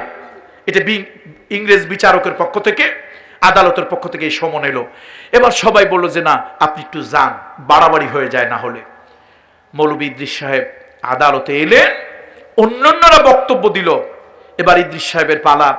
তিনি ইংরেজ বিচারকের দিকে পিছনের দিকে ফিরে তিনি দাঁড়ালেন এবং তার বক্তব্য তিনি দিলেন, শান্তশিষ্টভাবে বক্তব্য দিলেন। বিচারক জিজ্ঞেস করল, আপনার জানা মতে এই জমির হক কার, মূল মালিকানাকে? তিনি ডিটেল সবকিছু বললেন, আমার ধারণা বা আমার বিচার মতে এই জমির প্রকৃত মালিক হলো হিন্দু। জমির প্রকৃত মালিককে হিন্দু। মুসলমানেরা উত্তেজিত হলো, বেটা তুই মুসলমান আলেম, তুই কার পক্ষে বলছিস? হিন্দুর পক্ষে বলেছিস।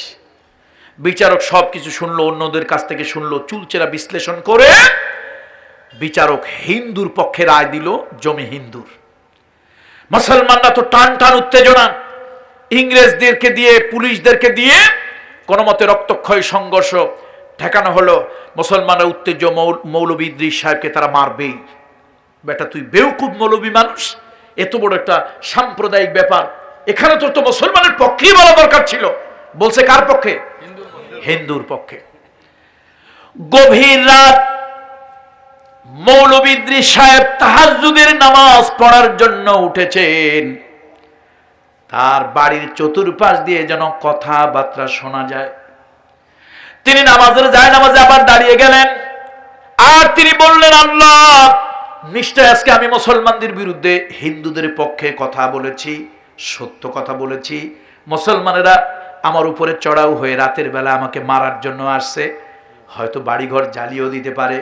আল্লাহ, আমি যেন সত্যের উপরে থাকতে পারি, মিথ্যার উপরে যেন নয়। আল্লাহর কাছে দোয়া করলেন। এবার তিনি জানালা দিয়ে জিজ্ঞেস করলেন, কে তোমরা? হিন্দুরা কয়েকজন নাম বলল। মৌলবী ইদ্রিস সাহেব বললেন, তোমরা কেন গভীর রাত্রে এসেছ? আমি তো আদালতে তোমাদের বিপক্ষে কিছু বলি নাই। হিন্দুরাও বলে উঠল, আদালতে আপনি আমাদের বিপক্ষে বলেন নাই, পক্ষে বলেছেন। আদালতে আপনি আমাদেরকে জয়ী করে দিয়েছেন, কিন্তু বিবেকের কাছে আমরা পরাজিত হয়ে গেছি, আমরা বিবেকের কাছে হেরে গেলাম।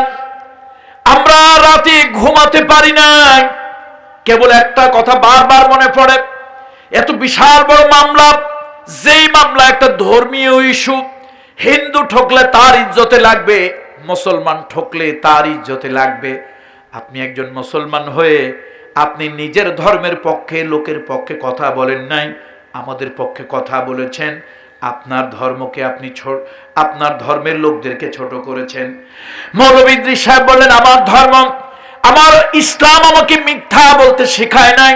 বিচার যখন হবে আল্লাহ বলেছেন ওয়া আকসিতু ইন্নাল্লাহা ইউহিব্বুল মুকসিতিন, ইন্নাল্লাহা ইয়া'মুরুকুম বিল আদলি ওয়াল ইহসান। আল্লাহ তাআলা ন্যায় বিচার করার জন্য বলেছেন। আমি যদি মুসলমানদের পক্ষে রায় দেই, বিচারটা ন্যায় হয় না। আমি যদি মুসলমানদের পক্ষে কথা বলি, বিচারটা ন্যায় হয় না। আমার বিশ্বনবীর আদালতে মামলা উঠেছে, আমার বিশ্বনবী সব কিছু শুনে মুসলমানের পক্ষে রায় দেন নাই, অমুসলিমের পক্ষে রায় দিয়েছেন। যখন আমাকে আদালত আমাকে যখন পরামর্শ জানতে চাইলো, আমি একজন বিচারকের আসনে চলে গেলাম। আর আমার মনে পড়ে গেল, আমি যদি মিথ্যা কথা বলি, কিয়ামতে আল্লাহর আদালতে আমাকে একজন জালিম বিচারক, মিথ্যাবাদী বিচারক হতে হবে। এই জন্য আমি যা সত্য তাই বলেছি। তোমাদের জায়গা, তোমাদের হিন্দুদের পক্ষে বলেছি। বলল আপনি বের হয়ে আসেন, আমরা আপনার হাতে হাত রেখে মুসলমান হব। এই জন্য যেই ধর্ম শিক্ষা দেয় নিজের ধর্মের লোকদের, নিজের পক্ষের লোকদের পক্ষে কথা নয়, সত্যের পক্ষে কথা। যেই ধর্ম নিজের লোকদেরকে পরাস্ত করে অন্য ধর্মের লোকদেরকে সত্যের জন্য বিজয় করে দেয়, আমরা চিন্তা করলাম বাকি জীবন এই ধর্ম নিয়েই বেঁচে থাকতে চাই। ও মুসলমান, কোথায় সেই সত্য আছে? সে সত্য নয়। সুতরাং আসুন আমরা সত্যের পক্ষে থাকি, নারী হই পুরুষ হই। সত্য বলবো না মিথ্যা বলবো? সত্যের পক্ষে থাকবো না মিথ্যার পক্ষে থাকবো? সত্য সাক্ষ্য দেব না মিথ্যা সাক্ষ্য দেব? আদালতে গিয়ে যাও মিথ্যা সাক্ষী দাও, তোমার আল্লাহর দোহাই, তোমার আল্লাহর কসম দিয়ে বলি, খবরদার তোমার শত্রু হলেও, ভিন্ন ধর্মের লোক হলেও, তোমার বিপক্ষের লোক হলেও মিথ্যা সাক্ষী কারো ব্যাপারে দিতে যাবে না। আল্লাহ লানত, আল্লাহর গজব তোমার উপর পড়ে যাবে। আল্লাহ মিথ্যা সাক্ষ্য পছন্দ করেন না। নারী হোক আর পুরুষ হোক, সত্য বলবে না মিথ্যা বলবে? সত্যের পক্ষে থাকবে না মিথ্যার পক্ষে থাকবে? সুতরাং আল্লাহ তাআলা বলছেন সত্যের পক্ষে ওয়াস-সাদিকিনা ওয়াস-সাদিকাত। এবার আসেন ধৈর্যের কথা বলছি। কোরআন শরীফে হক এবং সিদক দুইটা যেখানে আসছে, সবর তারপরে আসছে। আপনারা কি আমার কথা শুনতেছেন? বক্তব্য আমার শেষের দিকে। যেখানে হক অথবা সিদক, সত্য, হক, এই শব্দ যেখানে আসছে তারপরেই অধিকাংশ জায়গায় কি আসছে বলেন তো? সবরের কথা আসছে। কারণটা কি? কারণ কি? কারণ হলো সত্যের পক্ষে থাকলে, সত্য কথা বললে, সত্যের পক্ষে চললে কিছু ঝামেলা আছে, কিছু ঝামেলা, আর তখনই ধৈর্যের দরকার হয়। দেখেন সূরা লোকমান, আমি আমার নিজের বক্তব্য দেব না, কোরআন থেকে সূরা লোকমান। সূরা লোকমান, হযরত লোকমান তার সন্তানদেরকে বলছে, ইয়া বুনাইয়া আকিমিস সালাতা ওয়া আমুর বিল মা'রুফ ওয়ানহা আনিল মুনকার ওয়াসবির আলা মা আসাবাক ইন্না যালিকা মিন আজমিল উমুর। এই দুনিয়ার মধ্যে সব থেকে বড় ওয়াজিন, এই দুনিয়ার মধ্যে সব থেকে বড় ওয়াজিন হযরত লোকমান। কেন তাকে বড় ওয়াজিন বললাম? যার ওয়াজ আল্লাহ পছন্দ করে। এই দুনিয়ায় যাদের ওয়াজ আমরা পছন্দ করি, কোট করি, নোট করি, রেকর্ড করি, কথা ঠিক কিনা? আল্লাহ তাআলা লোকমানের ওয়াজ আল্লাহ নিজে পছন্দ করলেন। আরশে আজিমের মালিক আল্লাহ তাআলা হযরত লোকমানের ওয়াজ পছন্দ করেছেন। এই জন্য লোকমানের ওয়াজ আল্লাহ তাআলা আখিরি পয়গম্বর মুহাম্মদ রাসূলুল্লাহ সাল্লাল্লাহু আলাইহি ওয়াসাল্লামের কোরআনের মধ্যে আল্লাহ তাআলা রেকর্ড করে দিয়েছেন। এই কোরআন পৃথিবীতে থাকবে যতদিন, হযরত লোকমানের ওয়াজ পৃথিবীর মানুষের কাছে থাকবে ততদিন। আল্লাহু আকবার। আপনার আমার ওয়াজ 10 বছর, 20 বছর, 50 বছর, 100 বছর পর নাও থাকতে পারে, থাকবে না। কিন্তু লোকমানের ওয়াজ হাজার হাজার বছর ধরে কোরআনে থাকার কারণে পৃথিবীতে আছে। আরো যতদিন পৃথিবী থাকবে হযরত লোকমানের ওয়াজ পৃথিবীর মানুষের কাছে ততদিন থাকবে। চার টুকরা সন্তানেরা, নামাজ কায়েম করো, সত্যের পক্ষে থাকো, সত্যের দাওয়াত দাও, অসত্যের বিরোধিতা করো, অসত্যের বিপক্ষে থাকো। যদি এইটা করো, তোমার উপরে কিছু মামলা, হামলা, জেল, জুলুম, জরিমানা তোমার নাগরিকত্ব ক্যান্সেল, তোমাকে হয়রানি ইত্যাদি চলবে, ভয় পাইও না, অস্থির হইও না। ওয়াসবির আলা মা আসাবাক। আল্লাহু আকবার বলেন। কোরআনের শব্দ মাঝে মাঝে মনে হয় পাগল হয়ে যায়, মাঝে মাঝে মনে হয় কি পাগল হয়ে যায়। কি সুন্দর শব্দ, ওয়াসবির আলা মা আসাবাক ইন্না যালিকা মিন আজমিল উমুর। অস্থির হইও না, মামলা খাইছো, হামলা হয়েছে, টাকা পয়সা গেছে, দৌড়ের উপরে আসো, অশান্তির ভিতরে রেখেছে, ভয় পাইও না, অস্থির হইও না। এটাই হলো তোমার জীবনের বড় অর্জন, আমি আল্লাহ সাক্ষ্য দিচ্ছি লোকমানের মাধ্যমে।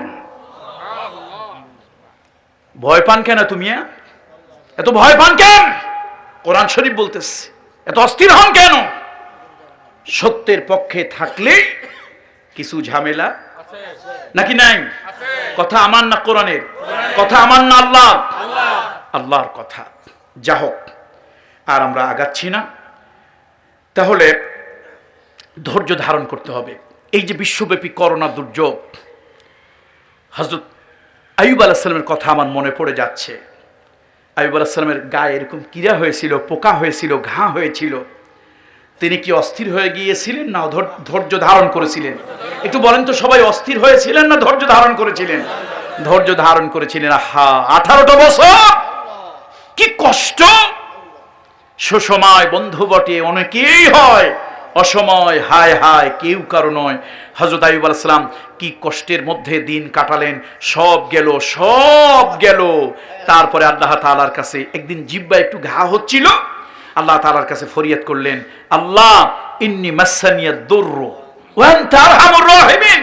আল্লাহকে, আইয়ুব রে, এতদিন কিছু বলো নাই, আজকে যে জিহ্বায় ঘা দিলাম বলতেছো কারণ কি? আল্লাহ, এই জিহ্বাটা নাড়ায় ছাড়া আপনার একটু জিকির করি, শান্তি পাই, আপনার তাসবিহ পড়ি, শান্তি পাই। আল্লাহ, আমি তো আর ধৈর্য ধারণ করতে পারছি না। আল্লাহ তাআলা, আপনি আরহামুর রাহিমিন। আল্লাহ তাআলা তার ধৈর্যের পরীক্ষায় আল্লাহ তাআলা আপনার ইচ্ছার উপরে আমি গোলামের ইচ্ছা। এই যে তিনি সাবরে জামিল, এটাকে বলে সাবরে জামিল। বলুন এটা কি বলে? সাবরে জামিল। আরেকজন সাবরে জামিল করেছিলেন, দেখেন তিনি উত্তম পুরস্কার পেয়েছেন। তিনি হলেন ইয়াকুব আলাইহিস সালাম।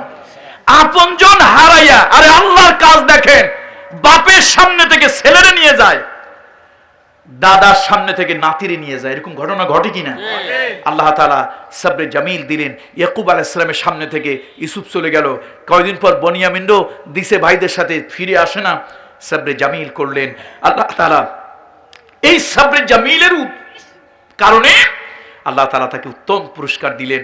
আজকে এই ভোলার চর ফ্যাশন, এই পৌর এলাকার এবং আশেপাশের যারা এসেছেন, মা বোনরা যারা শুনছেন, ও মা, ও মা, ও বোন, এবং আমার কলিজার টুকরা মেয়েরা, অধৈর্য হবেন না। ইন্নাল্লাহা মাআস সাবিরিন, ইন্নাল্লাহা মাআস সাবিরিন। যখনই কোনো অধৈর্যের কিছু হয় তখনই নামাজ পড়বেন। ওয়াস্তাঈনু বিস-সাবরি ওয়াস-সালাহ। আল্লাহ তাআলার উত্তম পদ্ধতি হলো রাসূলুল্লাহ সাল্লাল্লাহু আলাইহি ওয়াসাল্লামের, মাগো যখনই অধৈর্যের কিছু দেখবেন নামাজে দাঁড়িয়ে যাবেন, আল্লাহ তাআলা সব মুশকিলাতকে আসান করে দেবেন। যেমনটি আল্লাহ তাআলা ইউনূস আলাইহিস সালামের মুশকিলাতকে আসান করে দিয়েছিল। আল্লাহ তাআলা বলেছেন, ফাস্তাজাবনা লাহু ওয়া নাজাইনাহু মিনাল গাম্মি ওয়া কাযালিকা নুনজিল মুমিনিন। এই জন্য অধৈর্য হওয়া যাবে না, অধৈর্য হওয়া যাবে না। নারী ধৈর্য ধারণ করবে, পুরুষ ধৈর্য ধারণ করবে। আমি জানি মায়েদের মধ্যে ধৈর্য আছে, আমি জানি, ও মা, এরপরও আপনি আরো বেশি ধৈর্যশীলা হবেন। খবরদার কথায় কথায় অভিশাপ দেবেন না, গালি দেবেন না, স্বামীকে গালমন্দ করবেন না, ছেলেদের উপর অভিশাপ দেবেন না, মেয়েদের উপর অভিশাপ দেবেন না। একটু তুই 19-20 হলেই আমার মায়েরা অনেক সময় স্বামীর উপর অভিশাপ দেয়, সন্তানের উপর অভিশাপ দেয়, রাগ করে। মাগো, আল্লাহ আপনাকে ধৈর্যশীলা করেছেন। ধৈর্যই যদি না থাকতো তাহলে তো আল্লাহ আপনাদেরকে সন্তান দিতেন না। যেই কষ্ট সন্তান ডেলিভারিতে আপনাদের হয়, মাগো, যেই কষ্ট আপনাদের হয়, আমাদের পুরুষদের যদি বাচ্চা কাচ্চা হতো তা আমরা তো আশ্রয় মেরে ফেলতাম। আল্লাহ তাআলা আপনাদেরকে ধৈর্য দিয়েছেন, আপনারা সন্তান কষ্ট করে লালন পালন করেন, পেটে ধরেন, গর্ভধারণ করেন, পরিষ্কার পরিচ্ছন্ন করেন। মাগো, আপনারা অধৈর্য হয়ে এরকম অভিশাপ দেবেন না বা অস্থির হয়ে যাবেন না, স্বামীর বাড়ি থেকে চলে যাবেন না। আর আরেকটা কথা মনে রাখবেন, শাশুড়ি যারা আছেন, শাশুড়ি মেয়ের পক্ষে ছেলের পক্ষে উভয়কেই বলি, ঘর ভাঙার জন্য ছেলের পক্ষের মেয়ের পক্ষের বাবা মা অনেক সময় দায়ী হয়। ঘর ভাঙার জন্য আল্লাহ তাআলা স্বামী স্ত্রীর ঘর কখনো ভাঙার আল্লাহ কাউকে না। ইসলাম তালাককে এত কঠিন করেছে, এত কঠিন করেছে। আল্লাহ চায় স্বামী স্ত্রীর ঘর ঠিকঠাক, আর আমার শাশুড়িরা চায়, মা খালারা চায় ঘর ভাঙুক। ছেলের মা আর বাপে বুদ্ধি দেয়, মেয়েকে মেয়ের বাপ আর মা বুদ্ধি দেয়। এই বুদ্ধিটি তুই নেবেন না। এই জন্য যেই মহিলাদের মা বেশি চালাক, ওই মহিলার ঘর টেকে কম। ঠিক। বেশি চালাক হবেন না। মেয়েকে বলবেন ধৈর্য ধারণ করো, ছেলেকে বলবেন ধৈর্য ধারণ করো। দাম্পত্য জীবনে কখনো কখনো এরকম আসবে, একটু বনিবনা হয় না। এক জায়গায় দুইটা কাছের পত্র রাখলে একটু টাক লাগে, স্বামী স্ত্রী এক জায়গায় থাকলে একটু মন মালিনতা, একটু রাগারাগি হতে পারে, আবার সেটা ভালো হয়ে যাবে, একে অপরের সাথে মিলমিশ হয়ে যাবে। কিন্তু খবরদার ইন্ধন দেবেন না, ধৈর্য ধারণ করবেন। কি বলবেন, কি করবেন বলুন, কি করবেন বলুন? ধৈর্য ধারণ করবেন। যা হোক, আমরা মাহফিল শেষের দিকে যাব। মাহফিল ইন্তেজামিয়া কমিটি ছোট্ট একটা আবদার করেছে, এই মাহফিল প্রতি বছর চলুক। আপনারা কি তা চান না চান না? আপনাদের সহযোগিতায়, আপনাদের প্রচেষ্টায়, আপনাদের আন্তরিকতায় দেখেন, যেই কনকনে শীত, গত 2 দিন শৈত্য প্রবাহ গিয়েছে, তার মধ্যে আমি তো ধারণা করছিলাম যে 50-100 লোক হয় কিনা। যেভাবে আমি বাড়ির দিক থেকে, ঢাকার দিক থেকে, মাদারীপুরের দিক থেকে রওনা হয়েছি, যেই কুয়াশা, যেই শীত, আমার আজকে ধারণা ছিল যে 50 জন লোকও আজকে বোধহয় রিলিফ দিয়ে আনা সম্ভব হয় কিনা। আলহামদুলিল্লাহ, আপনারা কিন্তু যথেষ্ট লোক এই অবস্থার মধ্যে এসেছেন। আলহামদুলিল্লাহ বলেন।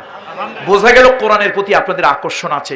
মাহফিলটা ভবিষ্যতেও চলুক, তা আপনারা চান না চান না? তাহলে মাহফিল ইন্তেজামিয়া কমিটি আপনাদের কাছে কিছু সহযোগিতার জন্য আহ্বান করেছেন।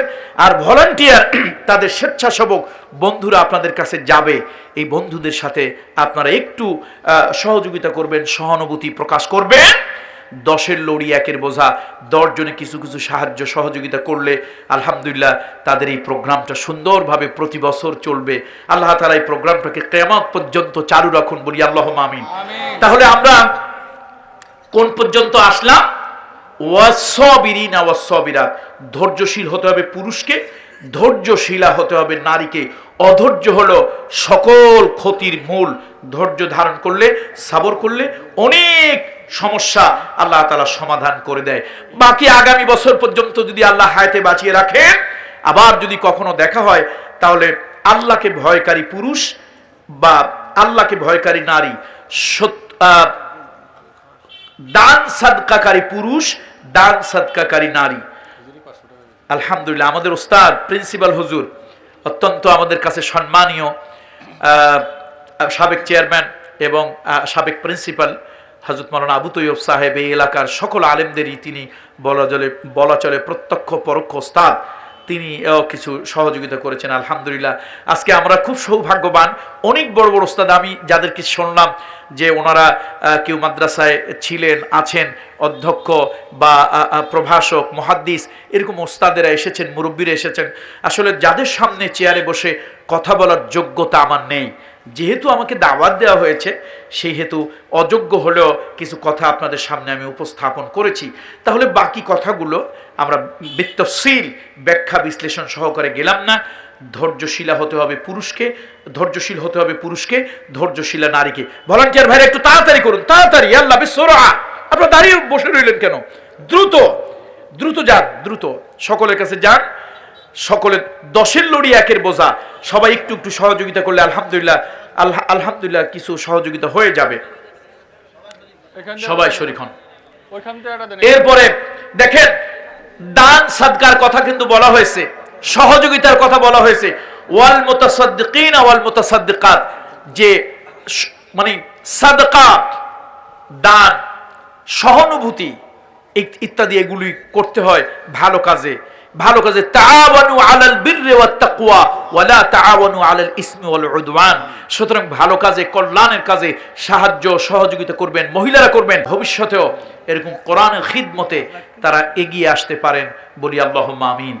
আল্লাহুম্মা সাল্লি আলা মুহাম্মদ ওয়া আলা আলি মুহাম্মদ কামা সাল্লাইতা আলা ইব্রাহিম ওয়া আলা আলি ইব্রাহিম ইন্নাকা হামিদুম মাজিদ। কয়টা গুণ অর্জন করতে হবে?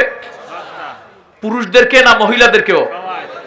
নারী এবং পুরুষ, পর্দা আলের মহিলারা যারা শুনলেন সবাই মোহাম্মদ শাহজাহান উনি 2000 টাকা দিয়েছেন, আল্লাহ কবুল করুন। তো মহিলারা যারা আছেন আপনারাও কিছু মাহফিল ইন্তেজামিয়া কমিটির কাছে পাঠিয়ে দেবেন। আর যা কিছু ওয়াজ আজকে হয়েছে, যাতে মহিলারা অভিযোগ করতে না পারে যে সব পুরুষদের ওয়াজ শুধু পুরুষদেরই হয়, আজকে পুরুষদেরও হয়েছে, মহিলাদেরও হয়েছে। আর আল্লাহ তাআলা যতবার পুরুষকে বলেছেন ঠিক অতবারই আল্লাহ তাআলা মহিলাকে বলেছেন। আল্লাহু আকবার বলুন। আলহামদুলিল্লাহ। এটা একটা ব্যতিক্রম ধর্মী ঘটনা কোরআনুল কারীমের মধ্যে। আল্লাহ তাআলা আমাদের সকলকে কবুল করে নিন। আজকের আলোচনা থেকে আল্লাহ তাআলা আমাদেরকে উপকৃত করুন, আমাদের জিন্দেগির গুনাহ খাতা মাফ করে আল্লাহর জান্নাতে যাওয়ার এবং আল্লাহর দিদার নসিব করার তৌফিক আল্লাহ তাআলা আমাদেরকে দান করুন। আমিন। হুজুর মোনাজাত করেন আপনার মুখ।